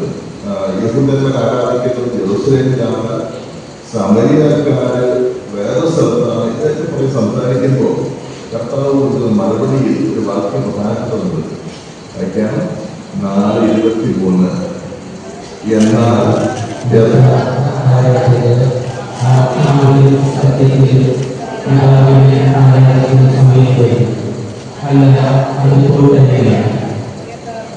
യഥാർത്ഥത്തിൽ അങ്ങനെയുള്ള ആരാധകർ തന്നെയാണ് പിതാവ് അന്വേഷിക്കുന്നത്. ദൈവം ആ വാക്യം സ്വന്തം കയ്യിലുള്ളത് അടിമറിക്കാൻ പറ്റില്ല. ദൈവം അരൂപിയാണ്, അല്ലെങ്കിൽ ദൈവം ആത്മാവാണ്. ദൈവത്തെ ഏറ്റവും ദൈവസ്നേഹമാണെന്ന് യോഹന്നാൻ എഴുതുന്നുണ്ട്. അതുപോലെ ദൈവത്തെ അനുസരിപ്പിക്കുന്ന വാക്കുണ്ടോ? God is spirit. ദൈവം അരൂപിയാണ്. ദൈവം അരൂപി. ദൈവം മക്കൾ ദൈവം അരൂപിയാണ്. ചോദിക്കാൻ പോവാം. നമ്മളാരാ? നമ്മൾ ശരീരിയാണ്. ദൈവം അരൂപി. പ്രാർത്ഥിക്കുന്നത് നമ്മുടെ ശരീരം. എങ്ങനെ പ്രാർത്ഥിക്കുന്നു? ഒരു തരത്തിലും ഉദാഹരണം, ഞാൻ ഫ്രാൻസിലുള്ള ലൂർദിൽ പോകാൻ ലൂർദിൽ പോയിട്ട് ഞാൻ ബസ് കണ്ടക്ടർ ചോദിക്കാൻ ഡ്രൈവറോട് ചോദിക്കുകയാണ്, ലൂർദിലെ പള്ളിയിലെ ഞായറാഴ്ചത്തെ പ്രധാന കുർബാനസ എപ്പോഴും ചോദിക്കുകയാണെങ്കിൽ ഫ്രാൻസുകാരൻ മൂക്ക് തൊട്ടി കാണിക്കും. ബ്രസീലുകാർക്ക് ഭയങ്കര ഒരു സ്വഭാവമാണ്. അവരുടെ ഭാഷയിലെ സംസാരിക്കും. ഇംഗ്ലീഷ് അറിയാമെങ്കിൽ പോലും സംസാരിക്കും. ഇപ്പൊ ഞാൻ മലയാളം ചോദിച്ചാൽ എനിക്കൊരു മറുപടി കിട്ടാൻ പോകുന്നില്ല. എനിക്ക് അയാളുമായിട്ട് യാതൊരു നേരെ മറിച്ച് ചിന്തിക്കുക, അയാൾ ഇംഗ്ലീഷ് സംസാരിക്കുന്ന ആളാണ്. എനിക്ക് കുറച്ച് ഇംഗ്ലീഷ് അറിയാമെങ്കിൽ ഞങ്ങൾക്ക് രണ്ടു പേർക്കും കൂടെ ഇംഗ്ലീഷ് ഭാഷയിൽ ഞങ്ങളുടെ ആശയം നടത്തുന്നത് ശരിയല്ലേ? അപ്പൊ പ്രാർത്ഥന എന്ന ദൈവവുമായുള്ള സംഭാഷണം. അപ്പൊ ദൈവം അരൂപിയും ഞാൻ ശരീരിയുമായ നിലയ്ക്ക് എനിക്ക് ഒരിക്കലും പ്രാർത്ഥിക്കാൻ സാധിക്കുകയില്ല എന്റെ സ്വന്തം കഴിയും. പിന്നെ എന്താ പറ്റും? ഞാൻ ശരീരിയാണെങ്കിലും ഇതിലും അരൂപിയുടെ സാന്നിധ്യമുണ്ട്. ജ്ഞാനസാരത്തിലൂടെ എല്ലാ വർഷവും ഇല്ല കേട്ടോ. മറ്റു മനസ്സൊക്കില്ല. സത്യത്തിൽ മറ്റു മനസ്സിൽ പ്രാർത്ഥിക്കാനേ പറ്റില്ല ശരിയായ രീതി. ക്രിസ്ത്യാനിയിൽ ജ്ഞാനസ്നാനം വഴി പരിശുദ്ധാത്മാവിൽ വസിക്കുന്നത് കൊണ്ട് പരിശുദ്ധാത്മാവിൽ സജീവമായി തീരുകയാണെങ്കിൽ, ആക്റ്റീവായി തീരുകയാണെങ്കിൽ ഒരു ക്രിസ്ത്യാനിക്ക് പ്രാർത്ഥിക്കുന്നത്.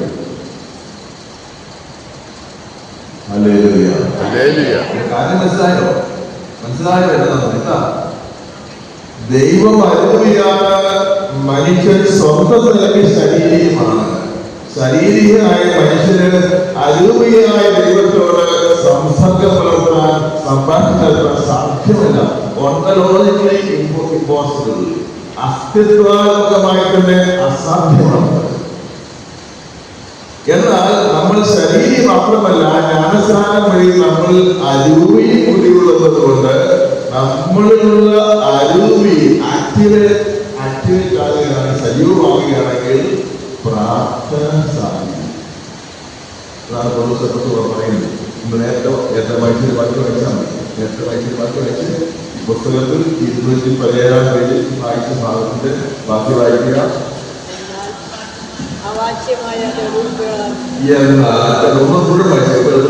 നമ്മുടെ ബലഹീനതയിൽ പരിശുദ്ധാത്മാവ് നമ്മെ സഹായിക്കുന്നു. വേണ്ടവിധം പ്രാർത്ഥിക്കുന്നത് എങ്ങനെ നമുക്ക് വേണ്ടിക്കൂടാ, എന്നാൽ അവാച്യമായ നിലനിൽപ്പുകളാൽ പരിശുദ്ധാത്മാവ് തന്നെ നമുക്ക് വേണ്ടി പ്രാർത്ഥിക്കുന്നു. ഹല്ലേലൂയ. എന്തിനു വലിയ കുറ്റം സംഭവിക്കല്ലേ? നമുക്ക് പ്രാർത്ഥിക്കാൻ സാധിക്കുക, നമ്മൾ വിഷമിക്കുകയാണ്. ജ്ഞാനസ്നാനം ഏറ്റപ്പോൾ എല്ലാ മനുഷ്യന്റെയും അന്തരാത്മാവിന്റെ ആഗ്രഹം ദൈവത്തിൽ വിലയം പ്രാപിക്കുക. എല്ലാ മനുഷ്യന്റെയും അന്തരാത്മാവിന്റെ ആഗ്രഹം ദൈവത്തിൽ വിലയം പ്രാപിക്കുക എന്നതാണ്. പ്രാർത്ഥന വഴി ദൈവവുമായി സംബന്ധത്തിലാകുക ഇത് സാധിക്കുന്നില്ല. കുറെ പ്രാർത്ഥന പുസ്തകമെല്ലാം കേട്ട് കൂട്ടിയിട്ടുണ്ട്. അതൊക്കെ ചൊല്ലി കഴിയുകയാണ്. ചില വീട്ടിൽ വിജയിക്കാൻ ചെല്ലുമ്പോഴേക്കും വീട്ടിൽ ചെയ്യുമ്പോഴേ എന്റെ അമ്മ ലൈബ്രറി എല്ലാം പുറത്തു വരും. ആദ്യകാലം പോലെ ഏതെല്ലാം ഞാൻ കണ്ടിട്ട് എനിക്ക് വയലെല്ലാം പുറത്തുകൊണ്ട് ഇറക്കും. അച്ഛൻ കണ്ടോ, ഞങ്ങൾ സാധാരണക്കാരെന്നല്ല ഒരുപാട് പ്രാർത്ഥിക്കുന്നവരാണെന്ന് കണ്ടോ എന്ന് പറഞ്ഞ് ആ പ്രാർത്ഥന പലരെ കുത്ത് വിട്ട് പോയിട്ടുള്ളൂ. പ്രാർത്ഥനയെ ചൊല്ലി, പക്ഷേ പ്രാർത്ഥന ദൈവവുമായുള്ള ലയനം, ദൈവത്തിൽ വിലയം പ്രാപിക്കൽ സംഭവിച്ചിട്ടുണ്ടെന്നുള്ള കാര്യം.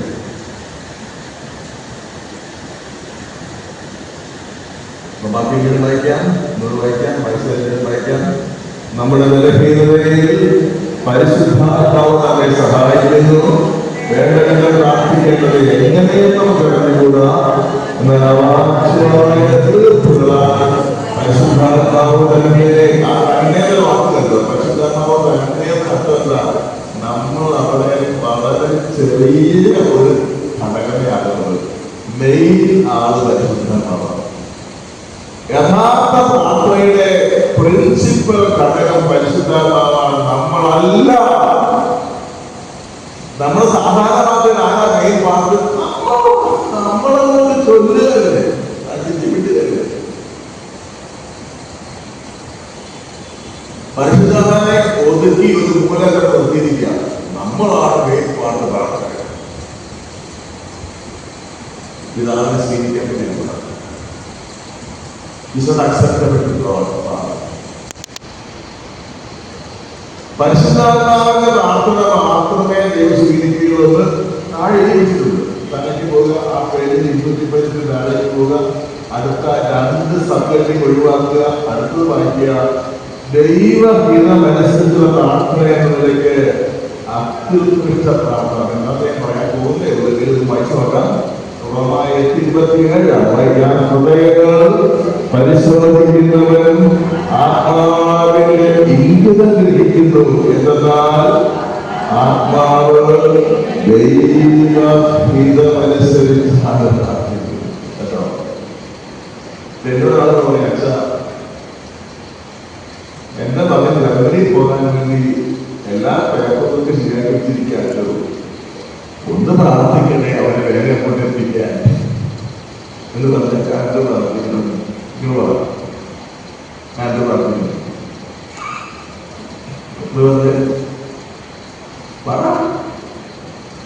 എന്താണ് ഈയിടെ അപ്പത്തിങ്ങനെ രാധകളിൽ വന്നിരിക്കുക.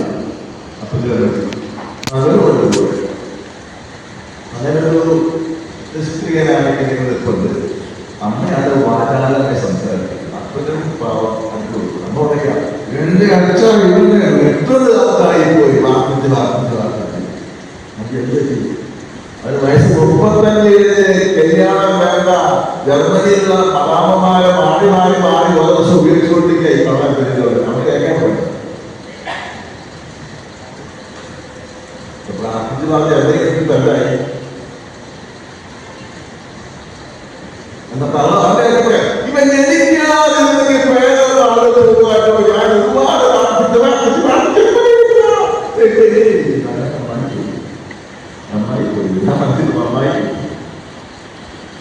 ഇങ്ങനെ പ്രാർത്ഥിക്കരുതായാലും അവൻ ജർമ്മനിയിലാണോ റൂമിലാണോ പോകുന്നത് ആരാ ചെയ്യുന്നത്? ചെയ്യേണ്ടത്, അപ്പനും അമ്മയാണ് ചെയ്യേണ്ടത്. കടിച്ച പേര് ഇറങ്ങണം. അതായത് പിതാവായ ദൈവത്തിന് ഇഷ്ടമില്ലാത്തവരെ നമ്മളെ ചോദിക്കുന്നത്, പിതാവായ ദൈവത്തിന്റെ ഹിതത്തെ ഏതാണ്ടത് നമ്മൾ എന്തിനാ പ്രാർത്ഥിക്കുന്നത്, എന്തിനു മക്കളെ കഴിയുന്നത്? അതുകൊണ്ട് എന്റെ അടുത്താരും പ്രാർത്ഥിക്കാൻ വരുവാണെങ്കിൽ ഞാനും കുറെ ഭാഷകളെ പ്രാർത്ഥിക്കുള്ളൂ. ഒപ്പത്തോ കാരണം അതാരാ പ്രാർത്ഥിക്കുന്നത്? മനുഷ്യനാണ്. മനുഷ്യന്മാർ അങ്ങനെ പ്രാർത്ഥിക്കുള്ളൂ. ഇത് ആത്മാവ് ദൈവഹിതമനുസരിച്ചാണ്.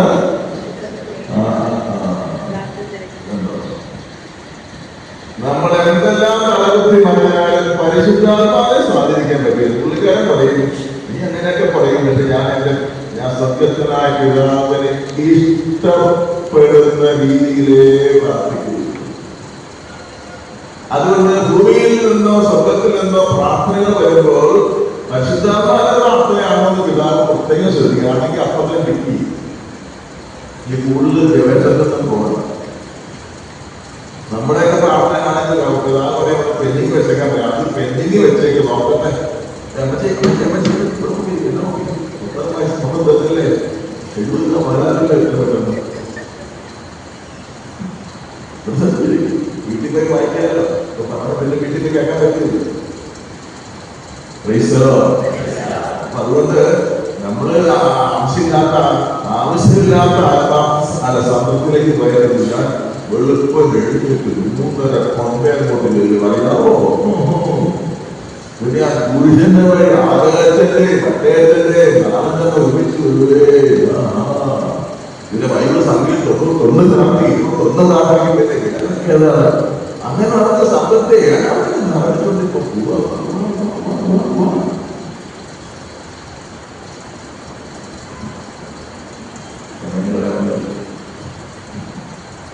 സ്വന്തം ഇലയിൽ നിന്നോ വേദപുസ്തകം വായിക്കുന്നതൊക്കെ ഞാൻ പറയുന്നത് അല്ലെന്നല്ല പറയുന്നത്. പരിശുദ്ധാത്മാവിന് ഡ്യൂട്ടി ചെയ്യാൻ അവരുടെ സംഭവം കൊടുക്കട്ടെ, അവർക്ക് ഒരു സ്പേസ് കൊടുക്ക്.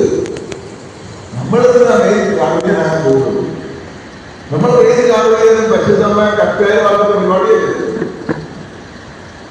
പരിശുദ്ധമായ കക്കായി അയച്ചാൽ മതി. ഞാൻ ആ വേദി കാണുകയും ഞാൻ നടത്തുന്ന പരിശുദ്ധമ ആമെ പറയിക്കാൻ മതി. അത് തിരിഞ്ഞു പോയില്ല.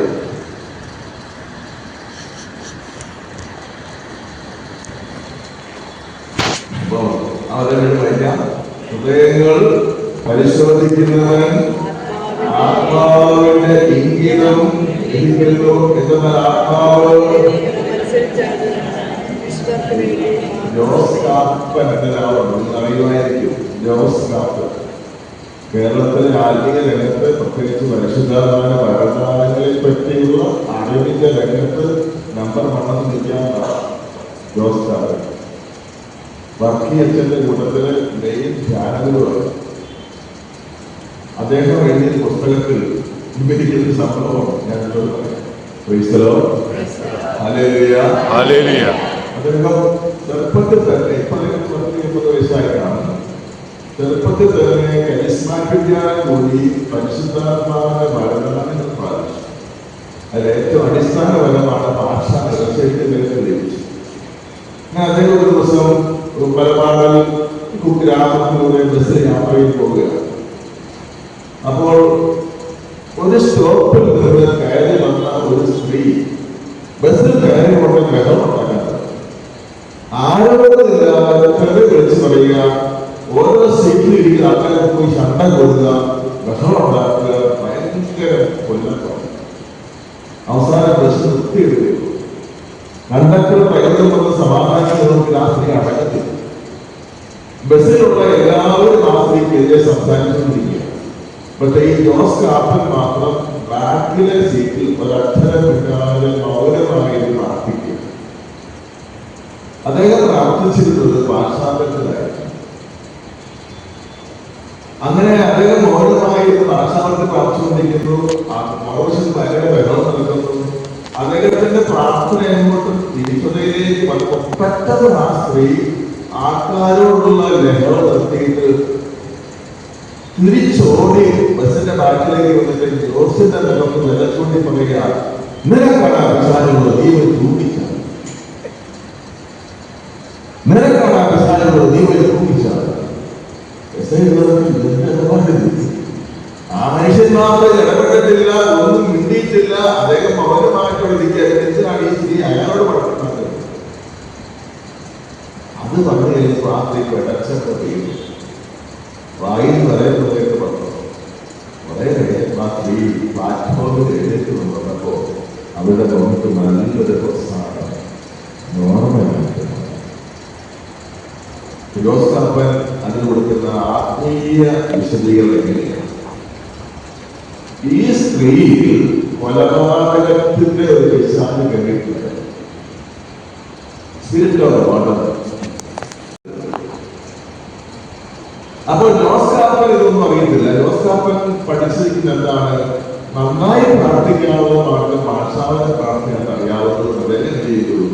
ഈ പ്രതിസന്ധിക്ക് ഒരു പരിഹാരമായിട്ട് ഭാഷാവത്തിൽ പ്രാർത്ഥിക്കേണ്ടത്. നമ്മൾ നേരത്തെ വായിച്ചെന്താ? ഭാഷാവത്തിൽ പ്രാർത്ഥിക്കുമ്പോൾ പരിശുദ്ധാത്മാവാണ് പ്രാർത്ഥിക്കുന്നത്. പരിശുദ്ധമങ്ങനെ പ്രാർത്ഥിക്കുന്നത് പിതാവിന്റെ ഹിതമനുസരിച്ച് പ്രാർത്ഥിക്കുന്നത്. ജോസ് കാപ്പന്റെ പുസ്തകത്തിൽ പറയുകയാണ്, എനിക്കറിഞ്ഞുകൂടായിരുന്നു ആ സ്ത്രീ പിശാച് വസിക്കുന്ന കാര്യം, പക്ഷെ പരിശുദ്ധാത്മാവ് അറിയാം. അതുകൊണ്ട് ആ സ്ത്രീയെ പിശാചിനെ ഒഴിപ്പിക്കാനുള്ള പ്രാർത്ഥനയാണ് അപ്പോൾ അവിടെ പ്രസക്തമായിരിക്കുന്ന ഏക പ്രാർത്ഥന. ആ സ്ത്രീ കുടികൊള്ളുന്ന സ്പിരിറ്റ് ഓഫ് ഓർഡർ, കൊലപാതകത്തിൽ ദുരാത്മാവിനെ പുറത്താക്കാനുള്ള പ്രാർത്ഥനയാണ് അപ്പോൾ അവിടെ പ്രസക്തമായിരിക്കുന്നത്. വേറെ പ്രാർത്ഥന ദേശീയല്ല അവിടെ. അത് സ്വർഗത്തിനായ പിതാവ് പരിശുദ്ധാത്മാവ് തമ്മിലുള്ള ബന്ധമാണ്. അപ്പൊ പരിശുദ്ധാത്മാവ് പ്രാർത്ഥിച്ചതുകൊണ്ട്, ഭാഷാവത്തെ പ്രാർത്ഥിച്ചതുകൊണ്ട്, ഇതാ ആ ഭാഷാവ പ്രാർത്ഥന വഴിയായി ആ സ്ത്രീയിലുള്ള ആ പിശാച് ബന്ധിക്കപ്പെട്ടു. അതിനോടുള്ള എതിർപ്പാണ് അവരുടെ വാക്കുകൾ പറയുന്നത്. നിനക്കാണ് ആ പിശാച് ഉള്ളത്, നിനക്കാണ് ആ പിശാചുള്ളത്, നീ പോയി തൂങ്ങിച്ചാകണം എന്ന് പറഞ്ഞുകൊണ്ട് നമ്മുടെ കർത്താവ് പിശാച് ഒഴിപ്പിക്കും. കണ്ടിട്ടില്ലേ? ആ പിശാച് ഒഴിപ്പിക്കുമ്പോൾ ആ പിശാച് ബാധ ഉണ്ടായിരുന്ന ആള് ബോധം കെട്ട് താഴെ വീഴും, എതിർപ്പൊക്കെ കാണിക്കും, പുറകെ അവസാനിക്കും. ജോസ്കാരൻ പറയാണ്, ഞാൻ അതിനുപോലെ സ്വർഗസ്നായില്ലയോ, നന്മയെന്ന് പറയുന്നതിലല്ലയോ, ഒന്നു ചെല്ലുകയോ ശരിയായില്ലെങ്കിൽ ആ സ്ത്രീ മാറ്റം ഇല്ലായിരുന്നു. നമ്മൾ എന്തോരം പ്രാർത്ഥന നടത്തിച്ചുകൊണ്ടേ വെച്ചു. വെള്ളಕ್ಕೆ അവസരമില്ലാതെ കാരണം തലയുടെ അടിയിൽ കൊണ്ടേ വെച്ചിരിക്കുക പ്രാർത്ഥന ക്ലാസ്. എഴുന്നേൽക്കുമ്പോൾ വായിച്ചു നോക്കിക്കോളായിരുന്നു. അവസരമില്ലാതെ ഒരു ദിവസം ഉറങ്ങിപ്പോയെന്ന് പറഞ്ഞു. അവസരമില്ലാതെ ഉറക്കുന്നത് ഇഷ്ടം പോലെ എഴുതി. എല്ലാ കാര്യമുണ്ട്. ബിസിനസ്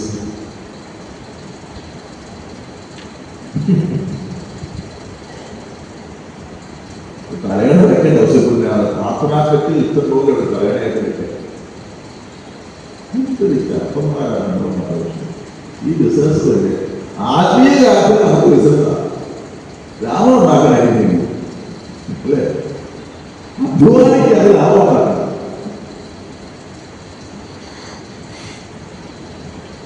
സത്യത്തിൽ ദൈവം കരയുന്നില്ലേ നമ്മുടെ പ്രാർത്ഥന. പ്രവാചകനോട് കർത്താവ് പറയുന്നുണ്ട്, അത് പ്രാർത്ഥിക്കാൻ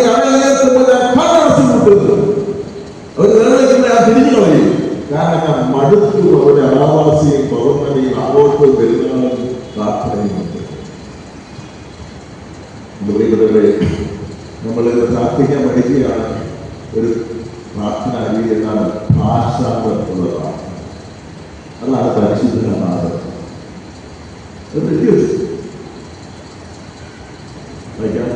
ആദ്യം വായിച്ചത് 217 പേജിന്റെ അവസാനത്തെ വാക്യം വേണ്ടി വായിക്കും. താഴെയിരിക്കുന്ന വിശദീകരണം സഹായിച്ചേക്കും. അർത്ഥമുള്ള വാക്കുകളെല്ലാം വാക്കുകളെല്ലാം ശക്തമായ ആത്മാവിനെ നിർത്തുന്നതാണ് ഭാഷാപര പ്രാർത്ഥനയിൽ ഉയരുന്നത്.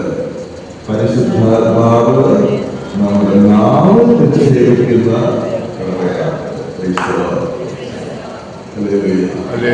നമുക്ക് മനസ്സിലായി. പ്രാർത്ഥിക്കാൻ നമുക്ക് ആഗ്രഹമുണ്ട്.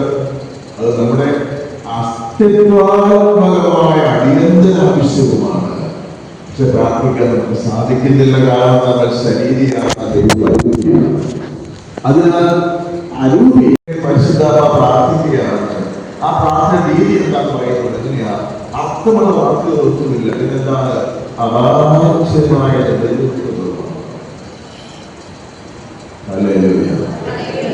നമുക്കൊന്ന് ചിന്തിച്ചു നോക്കാം. അർത്ഥമുള്ള വാക്കും എഴുതും തമ്മിൽ എന്താ വ്യത്യാസം? ഇപ്പൊ ഭാര്യ ഭർത്താവിനെ ജോലിക്ക് പറഞ്ഞയച്ചു വീട്ടുകാര്യങ്ങൾ ഒഴിക്കൊണ്ടിരിക്കുമ്പോൾ വൈകുന്നേരം അറിയാം ഭർത്താവ് മരിച്ചു.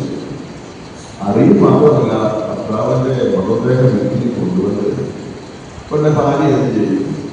പിന്നെ മൈക്രോഫോൺ കൊണ്ടുവന്നിട്ടുണ്ടല്ലോ, മൈക്കൊക്കെ ഓൺ ചെയ്ത് മൈക്ക് ഓൺ ചെയ്ത് hello checking, mic checking, hello hello hello, നാട്ടുകാരെ പ്രിയപ്പെട്ടവരെ, എന്റെ ഭർത്താവ് ഇത്ര പെട്ടെന്ന് മരിച്ചതിൽ എനിക്ക് അഗാധമായ ദുഃഖമുണ്ടെന്ന് അറിയിച്ചു കൊള്ളുന്നു എന്ന് പറയുമോ?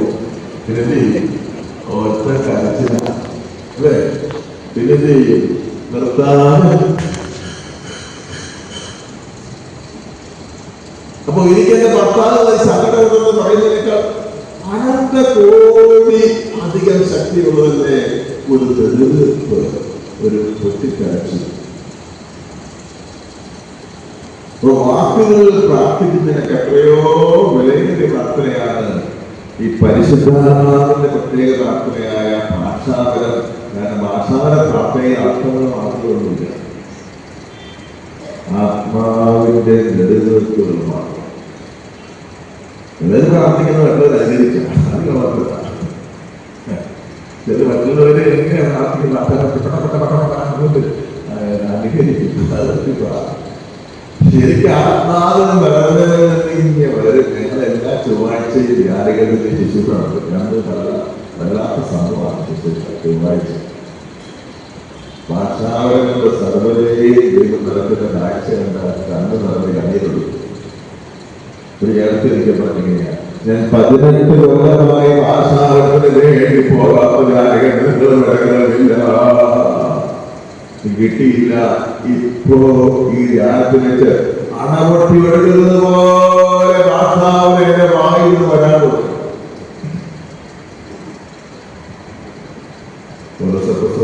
മാത്രം നമുക്ക് വയ്ക്കാം. 218 പേജിന്റെ അവസാനത്തെ വാക്യമാണ് വയ്ക്കാം. നിങ്ങളെല്ലാവരും ഭാഷാപരത്തിൽ സംസാരിക്കണമെന്ന് ദൈവത്തിന്റെ ഒരു അതിയായ ആഗ്രഹമാണെന്ന് നമ്മൾ ഭാഷാപരത്തിൽ പ്രാർത്ഥിക്കണം. Hallelujah, hallelujah. കാര്യം എന്താണ്? ആ പ്രാർത്ഥനയിൽ പതിലും ഒട്ടുണ്ടായി. അത് പരിശുദ്ധാത്മാവിന്റെ ഇടച്ചിട്ടുള്ള പ്രാർത്ഥനയായതുകൊണ്ട്, പിതാവിന് ഏറ്റവും സ്വീകാര്യമായ പ്രാർത്ഥനയായതുകൊണ്ട് അത് യഥാർത്ഥ പ്രാർത്ഥന. ഈശോ അങ്ങനെ പ്രാർത്ഥിച്ചത് കാണുന്നുണ്ട്. 219 എപ്പോഴുമല്ല, സീരിയസ് വിഷയങ്ങൾ ഈശോ അങ്ങനെ പ്രാർത്ഥിക്കുന്നു. വായിക്കാം. അത് യോഹന്നാൻ സുവിശേഷം 11-ാം അധ്യായത്തിന്റെ ഭാഗമാണ്. വായിക്കാം, ഒക്കെ വായിക്കാം. അവളോട് നന്നായി കരയുന്നത് കണ്ടപ്പോൾ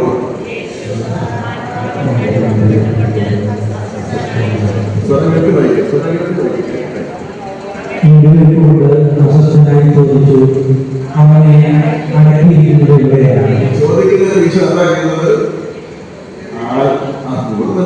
ഒരു വാക്കുകൊണ്ടെടുത്ത് ആത്മാവിൽ. നേരത്തെ വായിച്ചെന്താണ്? വായിച്ചെന്താണ്? ഈശ്വരീയുടെ ഭാഷാപത്തെ പ്രാർത്ഥിക്കുക. ആത്മാവ് എഴുന്നേൽപ്പെട്ടുകൊണ്ട് അസ്വസ്ഥനായി ചോദിച്ചു, യേശു വീണ്ടും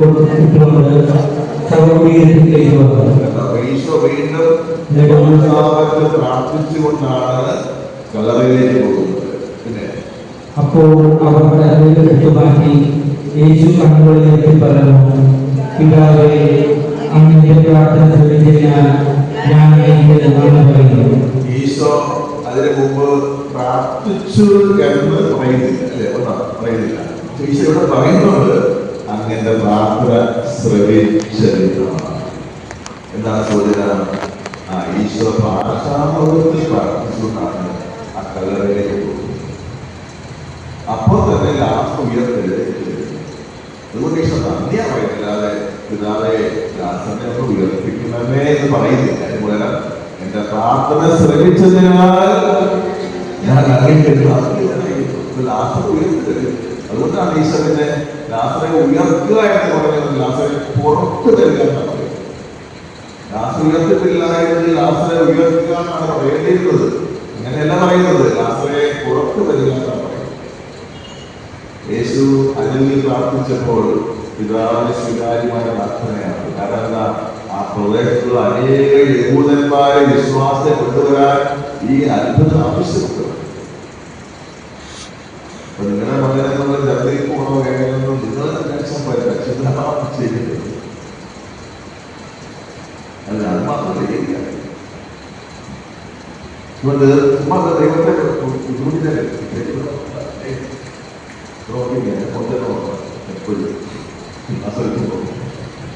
സൂര്യകാലത്തേക്ക് പോകും. സൂര്യ നോക്കിയില്ലെങ്കിൽ പേരുവാണ് വാസെടുക്കുന്നതാണ് മൊത്തം വെച്ച് നോക്കി. അല്ലെങ്കിൽ അല്ലെ ചിലപ്പോൾ ഒരു ചലനം കഴിവ് കാണിക്കുന്നതായിരിക്കാം. ചിലപ്പോ ശരീരത്തിന്റെ കൂടുതലെല്ലാം പ്രസംഗത്തിന്റെ ഭാഗം കുഞ്ഞുകുട്ടികളെ കാണിക്കുന്നത്.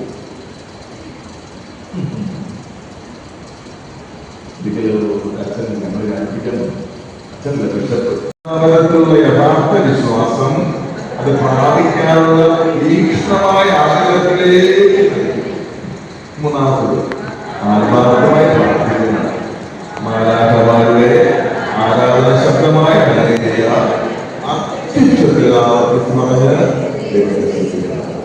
താഴെ വായിച്ചു ഒച്ച കൂട്ടണ വേണം. നമുക്ക് താഴെ വായിച്ചു നോക്കിയേ. സങ്കീർത്തനം 81:1. നമ്മുടെ ശക്തികരമായവരുടെ ഉച്ചത്തിൽ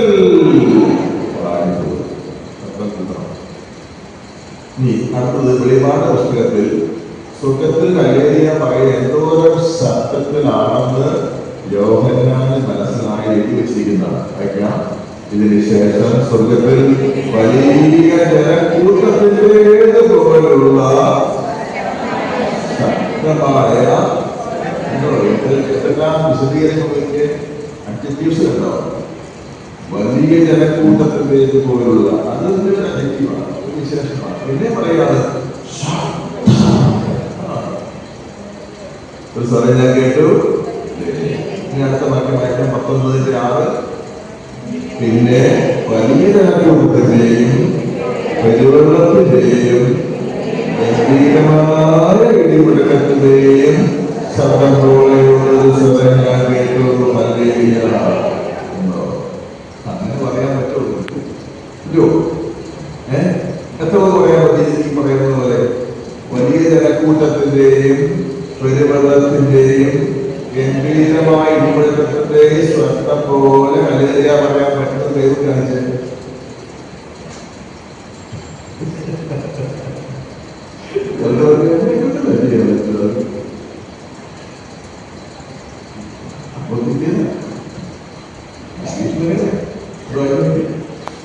പിന്നെ സ്വർഗത്തിന്റെ മോഡലാണ്. നമുക്ക് പിന്നെ വല്ല പറയാൻ പറ്റില്ല, മോഡലാണ്.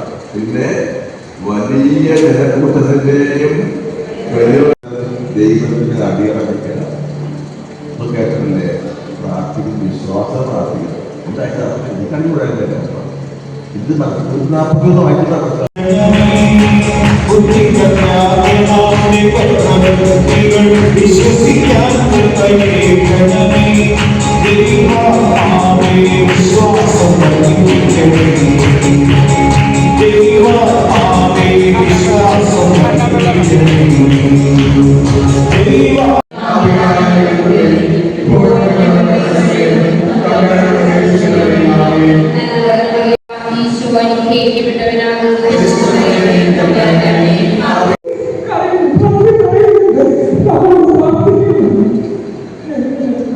പരിശുദ്ധ മാതാവ്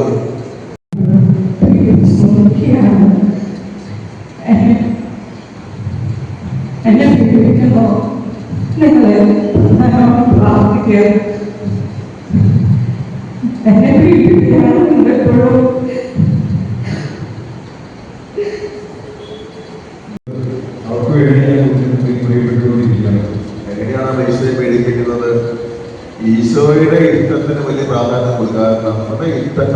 വേണ്ടി നമ്മൾ ഉത്തരവാദിത്തം കാണിക്കുമ്പോൾ അത് ഈശോയ്ക്ക് വേദന ഉണ്ടാക്കുന്നതാണ്.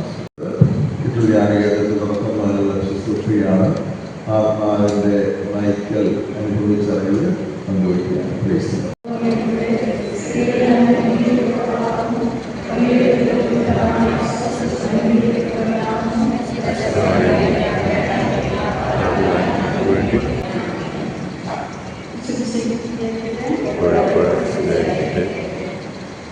കർത്താവുമായിട്ട് സ്നേഹത്തിൽ കൂടുതൽ അടുത്തതായിട്ടുള്ള കാലമാണ് ഞാൻ പങ്കുവയ്ക്കുന്നത്.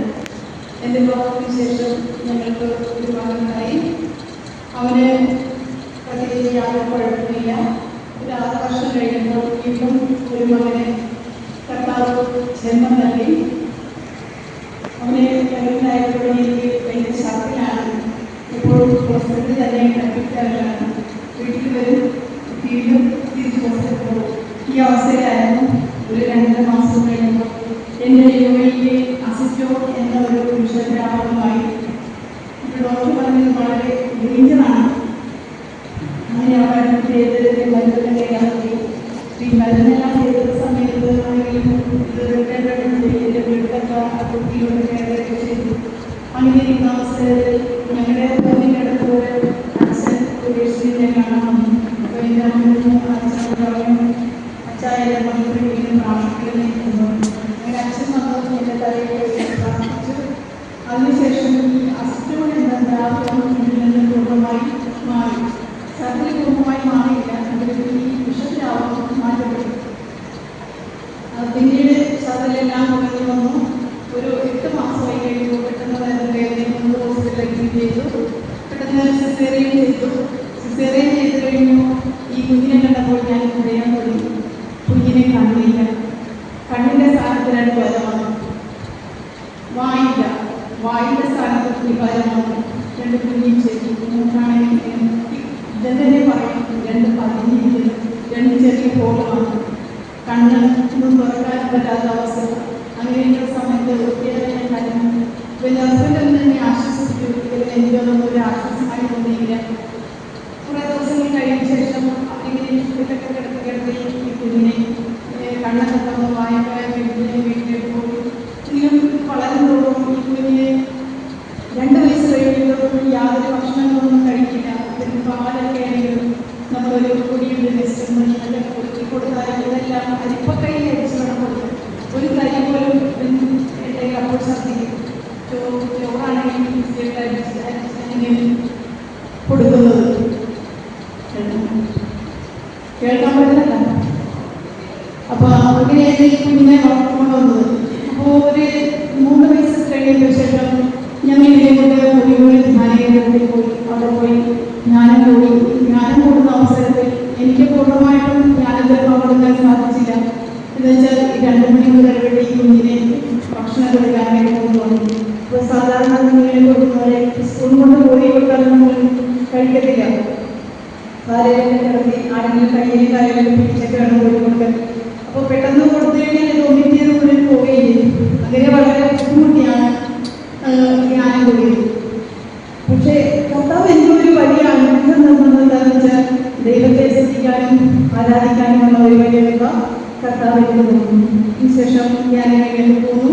കുഞ്ഞിനെപ്പോൾ വലിയ മാറ്റമൊന്നുമില്ല. ഞങ്ങളിങ്ങനെ പ്രാർത്ഥിച്ചുകൊണ്ടിരിക്കുന്നു. ആ സമയത്താണ് ചിറ്റൂർ ധ്യാനകേന്ദ്രത്തിലേക്ക് ഞാൻ കടന്നു വന്നത്.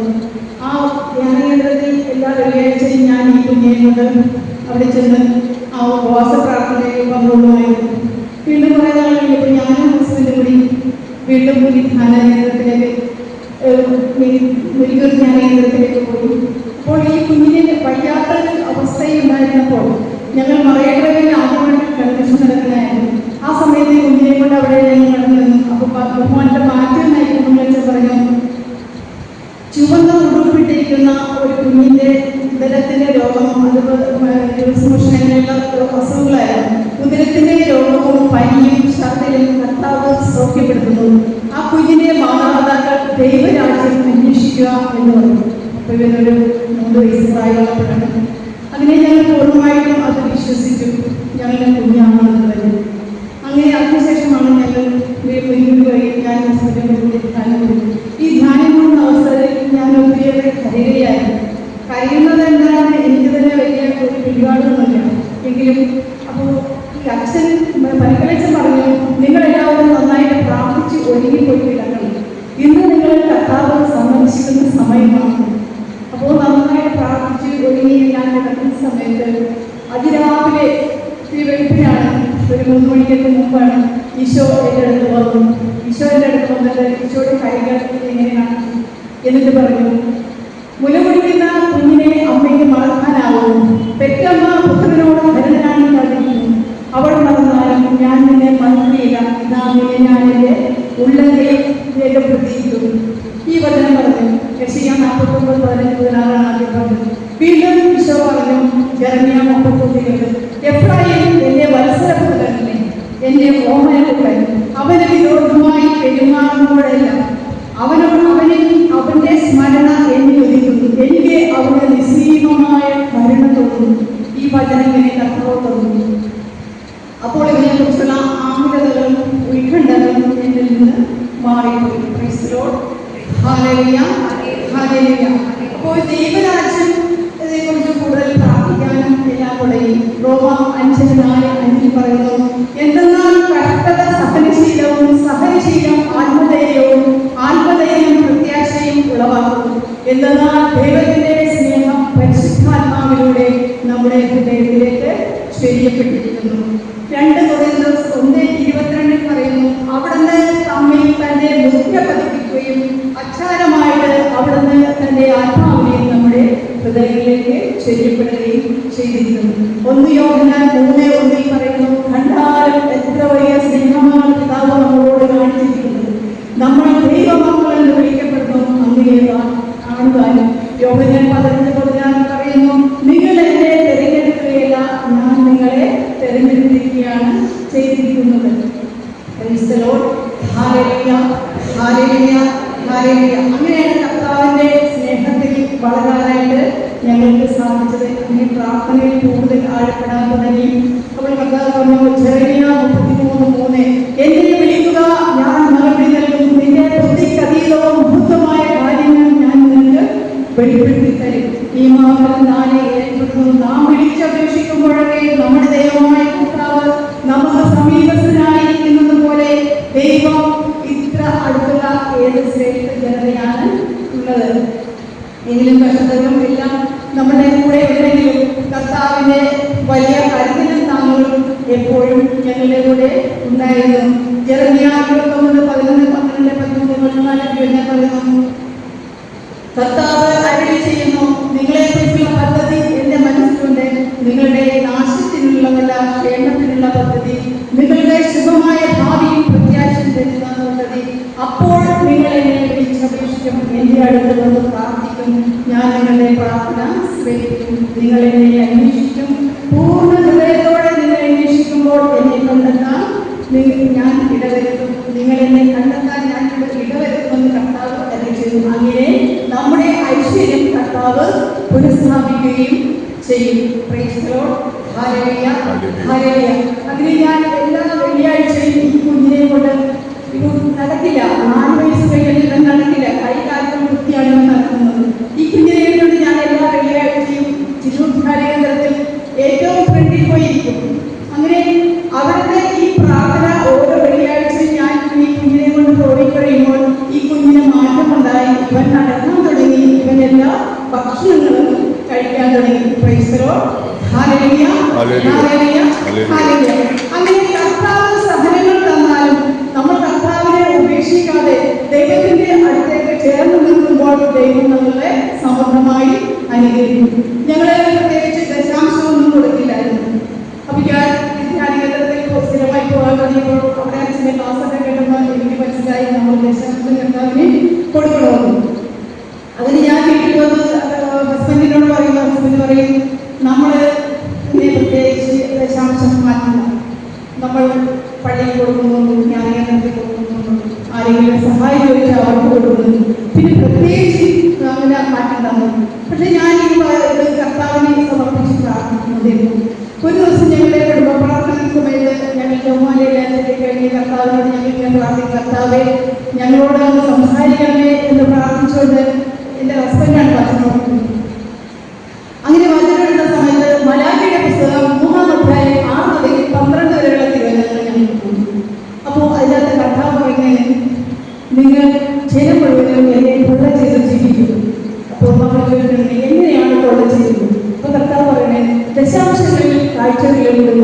എന്നിട്ട് 10ാമത്തെ തിരുവചനം പറയുന്നു, ദശാംശം മുഴുവനും കലവറയിലേക്ക് കൊണ്ടുവരും, എന്റെ ആലയത്തിൽ ഭക്ഷണം ഉണ്ടാകട്ടെ, ഞാൻ നിങ്ങൾക്ക് സ്വർഗ കവാടം തുറന്നു തരുമോ എന്ന് നിങ്ങൾ പരീക്ഷിച്ചു നോക്കൂ. അപ്പോൾ കർത്താവിനെയാണ് പരീക്ഷിച്ചു നോക്കാൻ നമ്മളോട് പറയുന്നത്. അങ്ങനെ പിറ്റേ ദിവസം ഞങ്ങളുടെ ചെറിയ സ്വർണ്ണക്കടയാണുള്ളത്. എൻ്റെ ഹസ്ബൻഡും എൻ്റെ ജോലിക്കാരും മാത്രം ചെറിയ കടയിൽ.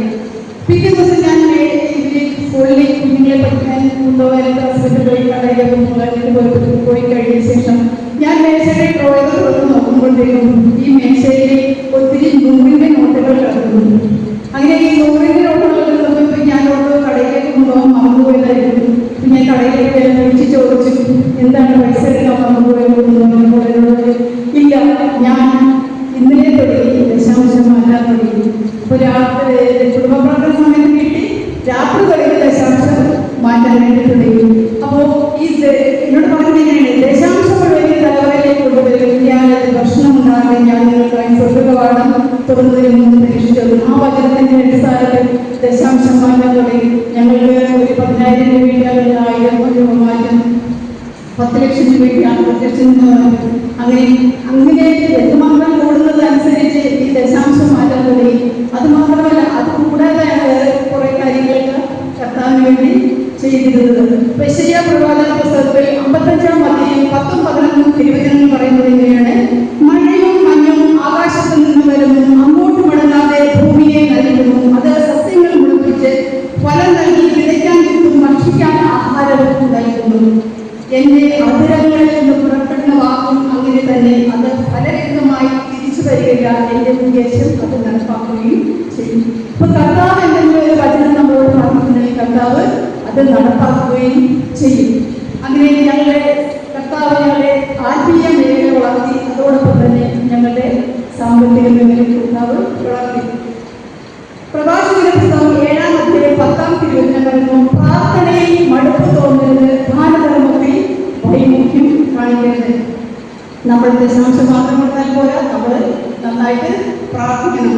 പ്രഭാഷകന്റെ പുസ്തകം 35-ാം അധ്യായം 10 വരെ കിട്ടുന്നത്, കർത്താവിനെ മനം തുറന്ന് മഹത്വപ്പെടുത്തുക, ആദ്യഫലം സമർപ്പിക്കുമ്പോൾ വിരുദ്ധ കാട്ടരുത്, കാഴ്ച സമർപ്പിക്കുമ്പോൾ മുഖം കാണരുത്, സന്തോഷത്തോടുകൂടെ ദശാംശം കൊടുക്കുക, അത്യുന്നതൻ നൽകിയതുപോലെ അവിടത്തേക്ക് തിരികെ കൊടുക്കുക, കഴിവുകൾക്ക് ഉപഹാരമായി കൊടുക്കുക. കർത്താവ് പ്രതിഫലം നൽകുന്നതിനാണ് അവിടെ അത് 7 ഇരട്ടിയായി തിരികെ തരും. എത്ര ഇരട്ടിയാണ്? 7 ഇരട്ടിയായി തിരികെ തരും. അപ്പോൾ കർത്താവിന് നമ്മൾ കൊടുക്കുമ്പോൾ, ഉള്ളവനും ഇല്ലാത്തവനും കർത്താവിന് കൊടുക്കുമ്പോൾ കർത്താവ് നമ്മളെ സ്വന്തമായി അനുഗ്രഹിക്കുകയും ചെയ്യും. Praise the Lord. Hallelujah, hallelujah. സുഭാഷിതം 19:17 പറയുന്നു, ദരിദ്രരോട് ദയ കാണിക്കുന്നവൻ കർത്താവിനാണ് കടം കൊടുക്കുന്നത്, ആ കടം അവിടുന്ന് വീട്ടും.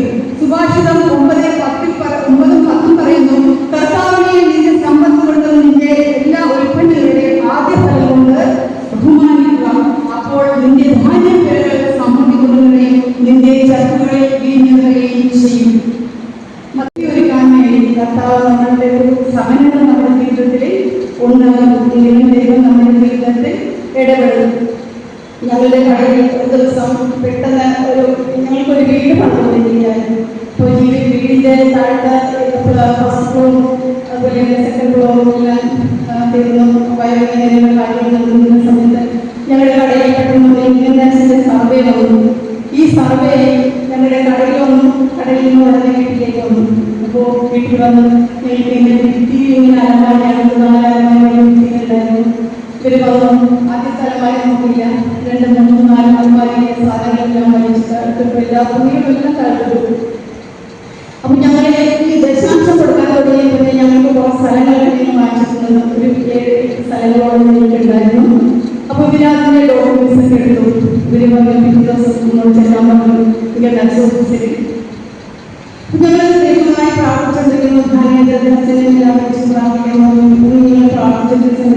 കർത്താവിന്റെ തിരുവചനം തന്നാണ് കർത്താവിനെ ആശ്വസിപ്പിച്ചുകൊണ്ടിരിക്കുന്നത്. ഈ സമയത്ത് ഞങ്ങൾ പ്രാർത്ഥനയുടെ സമയത്തും എല്ലാം കർത്താവിനെ പൂർണ്ണമായി ആശ്രയിച്ചത്. പിറ്റേ ദിവസം ഇങ്ങനെ പ്രാർത്ഥിച്ചുകൊണ്ടിരുന്ന സമയത്ത് കർത്താവ് എന്നെ ദർശനം തന്നു. ഒരു പുഴയുടെ പോകുന്നു അരികിൽ കർത്താവിനെ ഞാൻ ചോദിച്ചു, എന്താണ് അതിന്റെ അർത്ഥം എനിക്ക് മനസ്സിലാകുന്നില്ല. അപ്പോഴെന്താ പറയുക, അക്കരയ്ക്ക് യാത്ര ചെയ്യും സ്ഥിരം സഞ്ചാരി, ഓളങ്ങൾ കണ്ട് നീ ഭയപ്പെടേണ്ട, കാറ്റിനെയും കടലിനെയും നിയന്ത്രിക്കാൻ കഴിവുള്ള പടകളുണ്ട്. അങ്ങനെ ഓഫീസിൽ കളക്ടർ കളക്ടർ വളരെ രൂക്ഷമായിട്ടാണ് എന്റെ ഹസ്ബൻഡ് സംസാരിച്ചത്. എന്തുകൊണ്ട് നിങ്ങൾ ഇത്ര നാളായിട്ട് പൈസ കുറച്ചെടുക്കും? ഞങ്ങൾ പറഞ്ഞു ഹസ്ബൻഡ് ഓഫീസിൽ ഞങ്ങളുടെ ഓഡിറ്റർ പറഞ്ഞിട്ടാണ്, ഓഡിറ്റോറാണ് ഞങ്ങളുടെ കാര്യങ്ങളെല്ലാം നോക്കിയത്. അപ്പോൾ ഓഡിറ്റർ പറഞ്ഞ പൈസ അടച്ചിട്ടുണ്ട്. അപ്പൊ ഈ സാറ് പറഞ്ഞു നിങ്ങൾ ഉടനെ തന്നെ 40 ലക്ഷം രൂപ കടക്കൊള്ളുന്നു. അപ്പൊ ഞാൻ എന്റെ ഹസ്ബൻഡ് വീട്ടിൽ നിന്ന് പോകുന്നത് ഞാനൊരു ചൊവ്വാഴ്ച മാതാവിനെ പള്ളിയിൽ പോയിരുന്നു, ജോമാലേക്ക് പ്രാർത്ഥിക്കാൻ പറഞ്ഞു. അങ്ങനെ ഹസ്ബൻഡ് മാതാവിനെ ജോമാലേക്ക് ചെല്ലിയതിനു ശേഷമാണ് അങ്ങോട്ട് പോയത്. അങ്ങനെ സാറ് ഇങ്ങനെ പറഞ്ഞപ്പോൾ തന്നെ എന്റെ ഹസ്ബൻഡ് ജോമാനായിട്ട് കാണിച്ചു. ജോമാനായിട്ട് കാണിച്ചതിന് ശേഷം പറഞ്ഞു എന്റെ ഭാര്യ കൊണ്ടാണ് സാറിന് വേണ്ടി ജോമാനായിട്ട് പറ്റി ഞാൻ അങ്ങനെ ചെയ്തിട്ടുണ്ട്. പെട്ടെന്ന് തന്നെ സാറ് വളരെ ശാന്തനായി വന്നു. ജോസഫ് ജോമാനായിട്ട് പോക്കറ്റിടെ ജോസഫിനെയാണ് ഞാൻ നിർമ്മാണം ചെയ്തു തരാമെന്ന്. അങ്ങനെ എന്റെ ഹസ്ബൻഡ് പോക്കറ്റിലേക്ക് ശേഷം ഈ സാധനങ്ങളുടെ ഓഫീസില്ല പൈസകളെല്ലാം അവരുടെ പൈസകളെല്ലാം വെട്ടിക്കുറച്ച് ഞങ്ങൾക്ക് അത് 8 ലക്ഷമായി പല ഗഡുകളായി അടക്കാനായിട്ട് കർത്താവ് ഇടവരുത്തി. സംഗീതത്തിന്റെ 73:25 പറഞ്ഞു, സ്വർഗത്തിൽ അങ്ങല്ലാതെ ആരാണ് എനിക്കുള്ളത്, ഭൂമിയിലും അങ്ങല്ലാതെ ഞാൻ ആരെയും ആഗ്രഹിക്കുന്നില്ല. സ്വർഗത്തിലെ ഭൂമിയിൽ കർത്താവല്ലാതെ നമ്മൾക്ക് ആരെങ്കിലും. Praise the Lord. Hallelujah hallelujah. ഇതിനുശേഷം എന്റെ ഹസ്ബൻഡ് ഒരു ദിവസം 14 ജോമാല ചെയ്യുമായിരുന്നു. അത് രാവിലെ എഴുന്നേക്കും, ജോമാല ചെയ്തതിനു ശേഷം 11 എല്ലാ ദിവസവും വിശുദ്ധമാലയിൽ പങ്കുകൊള്ളുമായിരുന്നു. അപ്പോൾ ഇതിലും സഹായം ഞങ്ങളുടെ ജീവിതത്തിൽ ഉണ്ടായി. ഞാനിങ്ങനെ പ്രാർത്ഥിക്കുന്ന സമയത്ത് പരിശുദ്ധാത്മാവ് എന്ന് പറഞ്ഞു, ഇത് കർത്താവ് മരിച്ചു എന്റെ നിങ്ങൾ കാണിച്ചു തരുന്നത്. അപ്പൊ ഞാൻ പറഞ്ഞു ഇങ്ങനെ സംഭവിക്കില്ലേ, എനിക്ക് നമ്മളെ സാധിക്കില്ല, ഞാൻ ഒത്തിരി കാണിക്കും. പക്ഷെ 6 മാസമൊക്കെ കഴിഞ്ഞതിന് ശേഷം വീണ്ടും ഞാൻ പ്രാർത്ഥന കഴിഞ്ഞ് വാസപ്രാർത്ഥന കഴിഞ്ഞ് പോകുന്ന സമയത്ത് മാതാവിന്റെ ജോലിയിലേക്ക് വരുന്നതിന് പ്രാർത്ഥിക്കുന്നു. എന്തെങ്കിലും മാതാവിന് പ്രാർത്ഥിക്കുന്നു. ഈ പ്രാർത്ഥിക്കുന്ന സമയത്ത് മാതാവ് എന്നോട് പറഞ്ഞു, നിന്റെ ഹൃദയത്തിലൂടെ ഒരു വാള കടന്നു പോകുന്നു. അപ്പൊ ഞാൻ മാതാവിന് പറഞ്ഞു, ഇത് മാതാവിനോട് ചെവിയിൽ പറയുന്നത്. പിന്നെ മാതാവ് എന്താണ് എന്നോട് പറയുന്നത്? മാതാവൊന്നും പറഞ്ഞില്ല. പിറ്റേ ദിവസം എന്റെ ഹസ്ബൻഡിനെ മുട്ടിന് വേദനയുണ്ടായിരുന്നു. കീഴിടാനായിട്ട് വലിയ കടമ്പരയിൽ പോകുകയും 2 സ്ത്രീകളൊന്നും പറഞ്ഞിട്ടാണ് കുറേ ദിവസം വന്നിരിച്ചു. എന്റെ ഹസ്ബൻഡ് ആശ്രമം തന്നെ കർത്താവ് എന്റെ ഭർത്താവിനെ ശിവൻ. വളരെ ദുഃഖങ്ങളും പ്രയാസങ്ങളൊക്കെ ഉണ്ടെങ്കിലും പരിശുദ്ധാത്മാവ് ഇങ്ങനെ ചാരത്ത് വന്നു എന്നോട് പറഞ്ഞു, നീ കരഞ്ഞതൊന്നും തിരിച്ചു വരില്ല എന്ന് പറഞ്ഞത്. ഓരോ ഭാഷയുടെ പുസ്തകം 38-ാം അധ്യായം 16-20 വരെ വായിക്കണം. അപ്പൊ ഞാൻ പറയുന്നത് ഞാൻ വായിക്കുന്നു. എന്നോട് പിന്നെ നീ വായിക്കും. അങ്ങനെ ഞാനിത് വായിക്കുമ്പോഴേക്കും കർത്താവ് അവരുടെ എന്നെ ആശ്വസിക്കുന്ന വചനങ്ങളാണ് മുഴുവനും കർത്താവ് എനിക്ക് തന്നുകൊണ്ടിരുന്നത്. ഇടയ്ക്കിടയ്ക്ക് എനിക്ക് ദുഃഖങ്ങൾ കയറി, എങ്കിലും കർത്താവിന്റെ വചനം എന്നെ ശക്തിപ്പെടുത്തി. സംഗീതത്തിന് 94:18-19 പറയുന്നു, എന്റെ വാഴ്വെടുക്കുന്നു എന്ന് ഞാൻ വിചാരിച്ചപ്പോഴേക്കും കർത്താവെ അങ്ങയുടെ കാര്യം എന്നെ താങ്ങി നിർത്തി. എന്റെ ഹൃദയത്തിന്റെ ആകുലത വർദ്ധിക്കുമ്പോൾ അങ്ങ് നൽകുന്ന ആശ്വാസം എന്നെ ഉന്മേഷവനാക്കുന്നു. ഒരു സ്ത്രീ ഞങ്ങൾ മരിച്ച് 2 ദിവസം കഴിയുമ്പോൾ പറഞ്ഞു, തന്റെ ഹസ്ബൻഡ് മരിക്കാറായിട്ടില്ല എന്നാണ് ഞങ്ങൾ പ്രാർത്ഥിച്ചുകൊണ്ടിരിക്കുന്നത്. അപ്പൊ ഞാൻ അവരോട് ചോദിച്ചു, ആരാണ് ജീവൻ നൽകുന്നത്? അപ്പോൾ അവരോട് ജീവമാണ് ആർക്കാണ് ജീവൻ എടുക്കാൻ ദൈവത്തിനാണ്. ഞാൻ അവരോട് പറഞ്ഞു, അമ്മയുടെ ഉദരത്തിലായിരിക്കുന്ന അവസ്ഥയിൽ കുഞ്ഞുങ്ങൾ മരിക്കുന്നില്ലേ, ബാല്യകാലത്തെ കുഞ്ഞുങ്ങൾ മരിക്കുന്നില്ലേ, ഈ വാക്കുകൾ മരിക്കുന്നില്ലേ, രക്തം മരിക്കുന്നില്ലേ? എന്തുകൊണ്ടാണ് ദൈവത്തിന് ഒരാളെ അമ്മയുടെ ഉദരത്തിൽ ആയിരിക്കുന്ന ആ അവസ്ഥയിൽ തന്നെ അയാളെക്കുറിച്ചുള്ള എല്ലാ കർത്താവ് രേഖപ്പെടുത്തിയിട്ടുണ്ട്.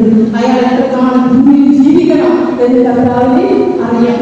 പെട്ടെന്ന് കർത്താവ് ആമോസ് പ്രവാചകന്റെ പുസ്തകം 3-ാം അധ്യായം 7-ാം വചനത്തിൽ ഇരിക്കുന്നു, ദൈവമായ കർത്താവ് തന്റെ ദാസനായ പ്രവാചകന്മാർക്ക് തന്റെ രഹസ്യങ്ങൾ വെളിപ്പെടുത്താതെ ഒന്നും ചെയ്യുന്നില്ല. നമ്മളെല്ലാവരും കർത്താവിനെ പ്രഘോഷിക്കുന്ന പ്രവാചകന്മാരായി തീർന്നിരിക്കുകയാണ്. സഭാപ്രസംഗം 12:7 പറയുന്നു, ധൂളിൽ അതിന്റെ പ്രബലമായ മണ്ണിലേക്ക് മടങ്ങും ആത്മാവ് തന്റെ മാതാവായ ദൈവത്തിലേക്ക് തിരിച്ചു പോവുകയും ചെയ്യും. Praise the Lord. Hallelujah, hallelujah. അങ്ങനെ എൻ്റെ ഹസ്ബൻഡ് മരിച്ചതിന് ശേഷം ഞങ്ങളുടെ വീട്ടിൽ ഞങ്ങൾ 4 പേരുണ്ടായിരുന്നത് 3 പേരായി ചുരുങ്ങി. ഈ അവസരത്തിൽ മകനെ ഒരു 25 വയസ്സൊക്കെ ആയിരിക്കുമ്പോൾ ഞങ്ങൾ വിവാഹാലോചന നോക്കാൻ തുടങ്ങി. അങ്ങനെ ഒരു നല്ല പ്രാർത്ഥിക്കുമ്പോൾ ആ മാതാവ് കാണിച്ചു തന്നതനുസരിച്ച് ഒരു മകളെ ഞങ്ങൾക്ക് പോയി കാണാനും അതിനെ വിവാഹം കഴിക്കാനും സാധിച്ചു. ഇന്ന് 3 പേരായ ചുരുങ്ങിപ്പോയ ഞങ്ങളുടെ കുടുംബം ഇന്ന് 10 പേരാണ്. ഞങ്ങളുടെ എൻ്റെ മകൻ്റെ വിവാഹത്തിന് ശേഷം അവർക്ക് ഇന്ന് 6 കുഞ്ഞുങ്ങളുണ്ട്. ഈ 6ാമത്തെ കുഞ്ഞിന് 1 വയസ്സാണ് ഉള്ളത്. ബാക്കി മൂത്തവൾ 8ൽ പഠിക്കുന്നു. അങ്ങനെ 6 കുഞ്ഞുങ്ങളെ വന്ന കർത്താവ് ഞങ്ങളെ സമൃദ്ധമായി അനുഗ്രഹിച്ചു. സഹനങ്ങളും ദുഃഖങ്ങളും ദുരിതങ്ങളും എല്ലാം നമ്മുടെ ജീവിതത്തിൽ ഉണ്ടായാലും ദൈവത്തിന്റെ ഒരു വലിയ കരുതലും സ്നേഹവും ദൈവത്തിന്റെ കരം നമ്മളോടുകൂടെ ഉണ്ടായിരിക്കുകയും ചെയ്യും. Praise the Lord. Hallelujah, hallelujah. സമയം തീർന്നു, നമുക്ക് എഴുന്നേൽക്കാം. ഈശോയുടെ സൗന്ദര്യത്തിലേക്ക് സമർപ്പിക്കാം. ധ്യാനത്തിന്റെ സമാപന ദിവസമായി ആത്മാവിനാൽ നിറഞ്ഞ് പ്രാർത്ഥിക്കുവാനും ഇവിടെ പറയുന്ന കാര്യങ്ങൾ ഗ്രഹിക്കുവാനും വന്നുപോയ വീഴ്ചകളിലേക്ക് എത്തിനോട്ടം നടത്തുവാനും നമുക്ക് സാധിച്ചു. ദൈവത്തിന്റെ അപരിമീയമായ ആധാരത്തിൽ നന്ദി പറയാം. പരിശുദ്ധാത്മാവ് നിറഞ്ഞവരാൻ ജീവിക്കുന്നു. ആത്മാവിന്റെ പ്രചോദനമനുസരിച്ച് മറ്റുള്ളവരോട് പെരുമാറുവാൻ, പരിശുദ്ധാത്മാവിനെ മറ്റുള്ളവർക്ക് പങ്കുവെച്ചു കൊടുക്കുവാൻ നമുക്ക് കഴിയട്ടെ. പ്രാർത്ഥനാപൂർവം നമ്മുടെ എല്ലാ നിയോഗങ്ങളെയും ചേർത്ത് വെച്ച് പരമാരാധനയായി പരിശുദ്ധ ബലിയിൽ സജീവമായി നമുക്ക് പങ്കുചേരാം. പിതാവിന്റെയും പുത്രന്റെയും പരിശുദ്ധാത്മാവിന്റെയും നാമത്തിൽ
Sudah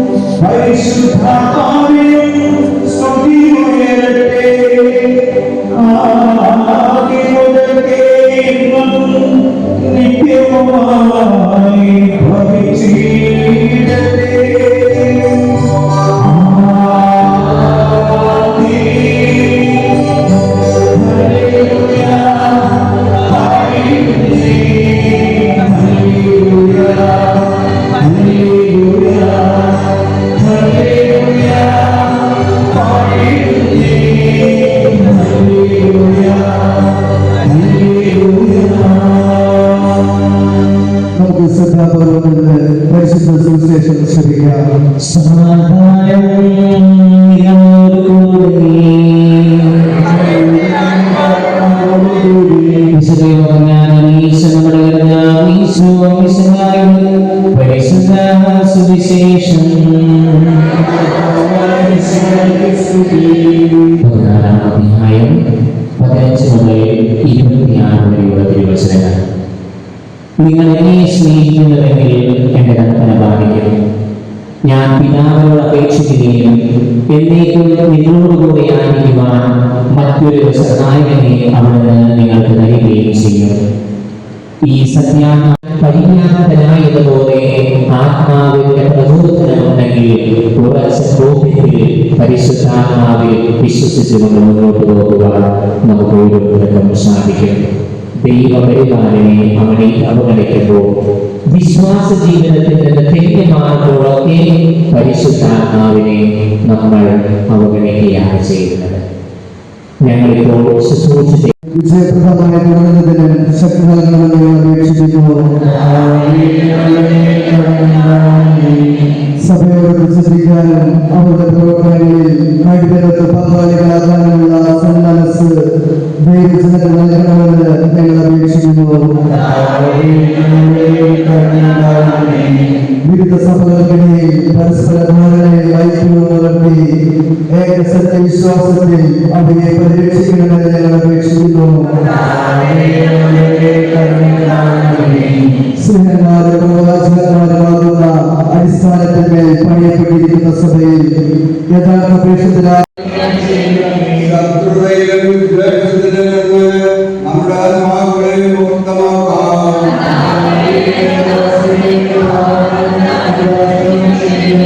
വിശുദ്ധ കുർബാന സ്വീകരിക്കുകയും പരിശുദ്ധാത്മാവിനാൽ അഭിഷേകിക്കപ്പെടുകയും ചെയ്യാം.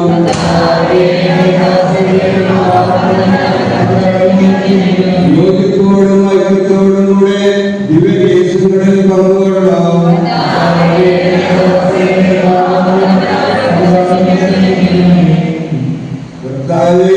യുവജനങ്ങളുടെ ശരീരങ്ങളുടെ ഉയർത്തിനും ആത്മാക്കളുടെ രക്ഷയ്ക്കും കാരണമാകട്ടെ.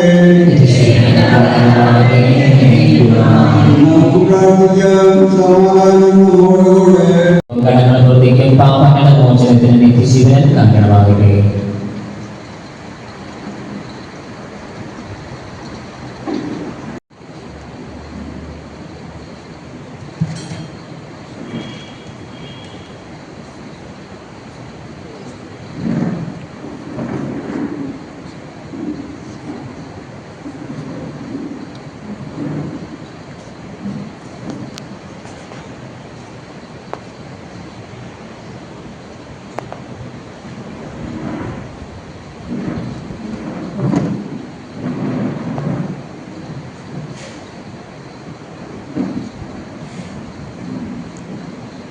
ജീവനും തിരുസ്നേഹായ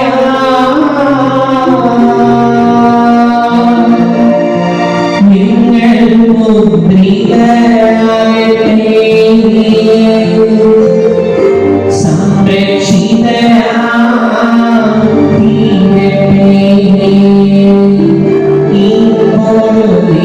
ഇപ്പോഴും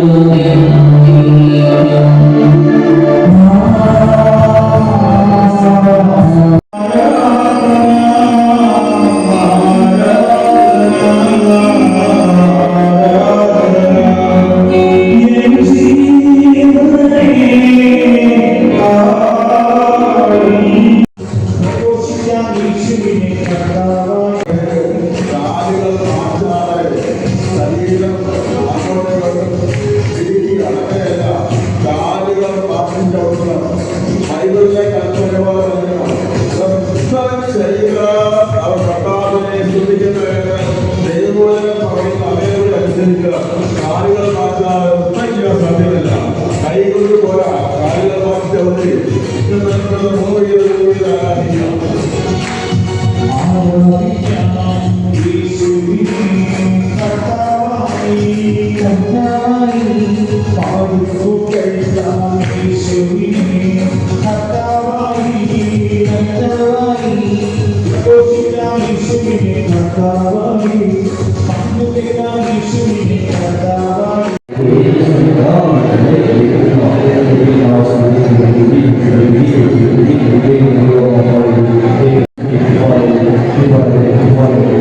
Thank you.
എനിക്കിവിടെ ആദ്യത്തെ ദിവസം തന്നെ അല്ലെങ്കിലും രോഗമുണ്ടായിരുന്നു.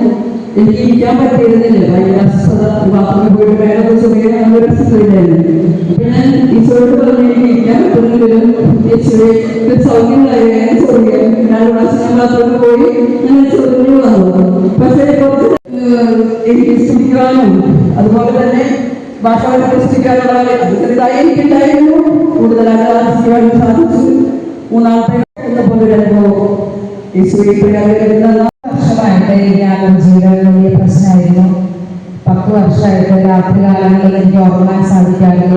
ഭയങ്കര ചോദിച്ചാലാണ് എൻ്റെ മേലിൽ കൂടുതൽ കാലിലടിയിൽ കൈയടിയിലാണ് കൂടുതൽ അലർച്ച അനുഭവപ്പെട്ടിരുന്നത്. ഒറ്റ പുതിയ ഭക്ഷണങ്ങൾ എനിക്ക് കഴിക്കാൻ പറ്റാറില്ല. ഞാനിവിടെ വന്ന് ഫസ്റ്റത്തെ ദിവസം തന്നെ അച്ചാറും സാമ്പാറൊക്കെ കൂട്ടിയിട്ട് ഞാൻ ഭക്ഷണം കഴിച്ച് ഇന്ന് രാവിലെയും ഞാൻ എൻ്റെ വീട്ടിൽ നിന്ന് അച്ചാറ് കഴിച്ചിട്ടാണ് ഞാൻ ഈ ധ്യാനത്തിന് വന്നത്. എന്തിനാണെന്നറിയോ? എനിക്കൊരു സാക്ഷ്യം പറയുന്നത്. ഹല്ലേലൂയ. ഈ സമയം എൻ്റെ ശരീരത്തിൽ ഒരു അലർജിയുടെ ഒരു പ്രത്യേകത പോലും എൻ്റെ ശരീരത്തിൽ കാണുന്നില്ല. പിന്നെ ഇന്നത്തെ ആരാധനയിലെ ഈശോയ്ക്ക് വലിയൊരു അനുഭവങ്ങൾ തന്നിരുന്നു. മഞ്ഞുകട്ടയുടെ ഉള്ളിൽ നിൽക്കുന്ന ഒരു അനുഭവവും പ്രാവിന്റെ രൂപത്തില് ഈ ദേവാലയങ്ങളിൽ പറന്നു നടക്കുന്ന വലിയൊരു അനുഭവം ഈശോയ്ക്ക് കാണിച്ചു തന്നു. ഈശോയെ നന്ദി, ഈശോയെ സ്തുതി. ഞാൻ ചിത്താക്കര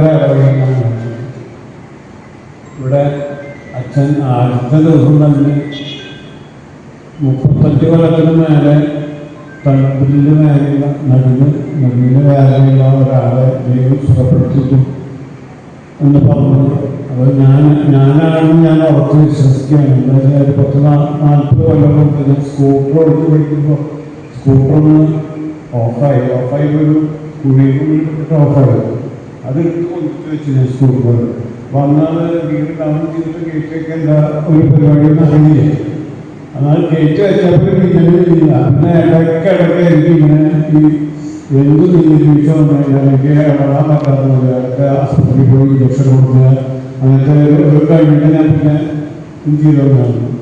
അപ്പോൾ അതുകൊണ്ട് എനിക്കത് ഗേറ്റിന് നന്ദി ഞാൻ സ്തുതി. എൻ്റെ ചെറുപ്പം തൊട്ടുള്ള കാര്യം പറയുകയാണെങ്കിൽ ഞങ്ങൾ 13 മക്കള് ഉള്ള ഒരു വീട്ടിലേക്കാണ്.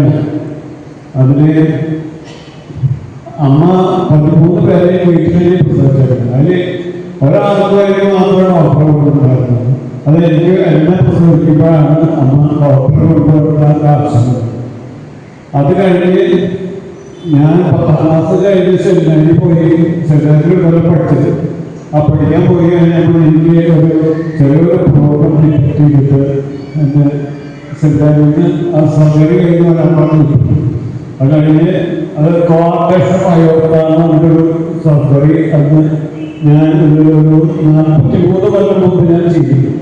അന്ന് ആ സർജറി കഴിഞ്ഞപ്പോൾ ആ ഡോക്ടർ പറഞ്ഞത് നല്ല ദൈവാനുഗ്രഹമുള്ള ഒരു ചെക്കനാണെന്ന് ആ ഡോക്ടർ ഞാൻ പറഞ്ഞത് ഓർക്കാൻ. അത് ചേട്ടനാണെന്ന് പറഞ്ഞത്. പിന്നെ ഇപ്പോൾ ഞാൻ ഒരു പ്രശ്നം അതിൻ്റേതായിട്ടൊരു പ്രശ്നം എനിക്കില്ല. കാരണം ഞാൻ ഇപ്പോഴും ജീവിച്ച് ഞാൻ നടന്നു പോകുന്നു. എനിക്ക് 3 മക്കളുണ്ട്. മൂത്ത മകൻ 2 പേര് പുറത്താണ്, എഞ്ചിനീയർമാരാണ്. മൂന്നാമത്തെ മകൻ അച്ഛനാണ്. അപ്പോൾ 3 കൊല്ലം മുമ്പ് പുറത്ത് കിട്ടി. ചേട്ടൻ ഇവിടെ ചോദിച്ചിട്ട് പള്ളിക്ക് വികാരിച്ചത് എൻ്റെ ചേട്ടൻ 100 പടിയിലുണ്ടായിരുന്നു. അപ്പോൾ ദൈവം കൊണ്ട് നടക്കുന്ന ദൈവത്തിന് ഞാൻ നന്ദി പറയുന്നു. ഈ ലോറൻസ് ഞാൻ പ്രധാനത്ത് വരുന്നു. ഞാൻ 2009 തോന്നുന്നു ഉപാധ്യക്ഷ വിദ്യാലയം ഗവൺമെന്റ് വെച്ച് വലതാണ് കൂടിയായിരുന്നു. അപ്പോൾ പ്രവചനം ദർശനത്തിന്റെ ക്ലാസ് കഴിഞ്ഞപ്പോൾ ഇതുപോലെ പ്രവചനത്തിന്റെ സമയത്ത് ഞാൻ ഇതുപോലെ വന്ന് വേറൊരു ഭാഷയിൽ വരികയും പ്രവചനം പറഞ്ഞു.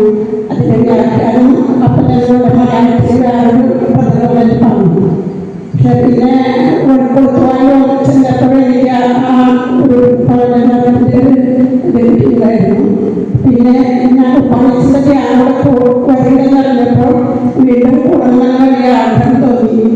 പിന്നെ ഇന്ന് പ്രവചനത്തിന്റെ സമയത്ത് ഇപ്പോൾ ഞാൻ വരണ്ടായെന്ന് വിചാരിച്ചിരിക്കുകയായിരുന്നു. വീണ്ടും ഞങ്ങളോട് പറയാനായിട്ട് പറഞ്ഞു. അങ്ങനെ വീണ്ടും എനിക്ക് ഈ വരമുണ്ട് എന്ന് കൂടുതൽ ബോധ്യമായി. ഞാൻ പരിശ്രമം ഇത്രയും വഴിപ്പെടുത്തി തന്നു.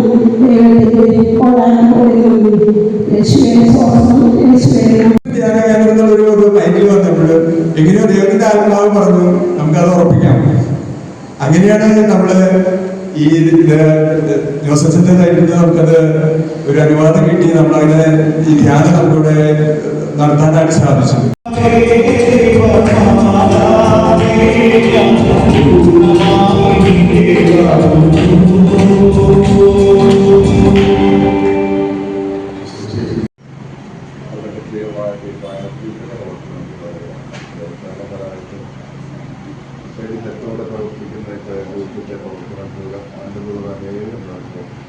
കൃഷിയുടെ കാലത്തിലേക്ക് വരുവാനായിട്ടുള്ള കാരണം വാക്കുകൾ നന്ദി പറയുന്നു. ഞാൻ ആരംഭിക്കുന്നു. ഓരോരുത്തരെയും ഒന്ന് പ്രാർത്ഥിക്കുക. ഞങ്ങൾക്കും ഇവിടെ വരുവാനായിട്ട് എപ്പോഴും സഹായികളായിട്ടായിരുന്നു. അവരെല്ലാം അനുഗ്രഹിക്കണമെന്ന് പ്രാർത്ഥിക്കുന്നു. മനസ്സിലാക്കി ഒരുപാട് ത്യാഗത്തോടെ സേവനം ചെയ്തവരെല്ലാം ഓരോരുത്തർക്കും താങ്കൾ പ്രവർത്തിക്കാൻ എല്ലാവരെയും സ്വർഗത്തിലും ഭൂമിയിലും പ്രതിഫലം അനുഗ്രഹിക്കുന്ന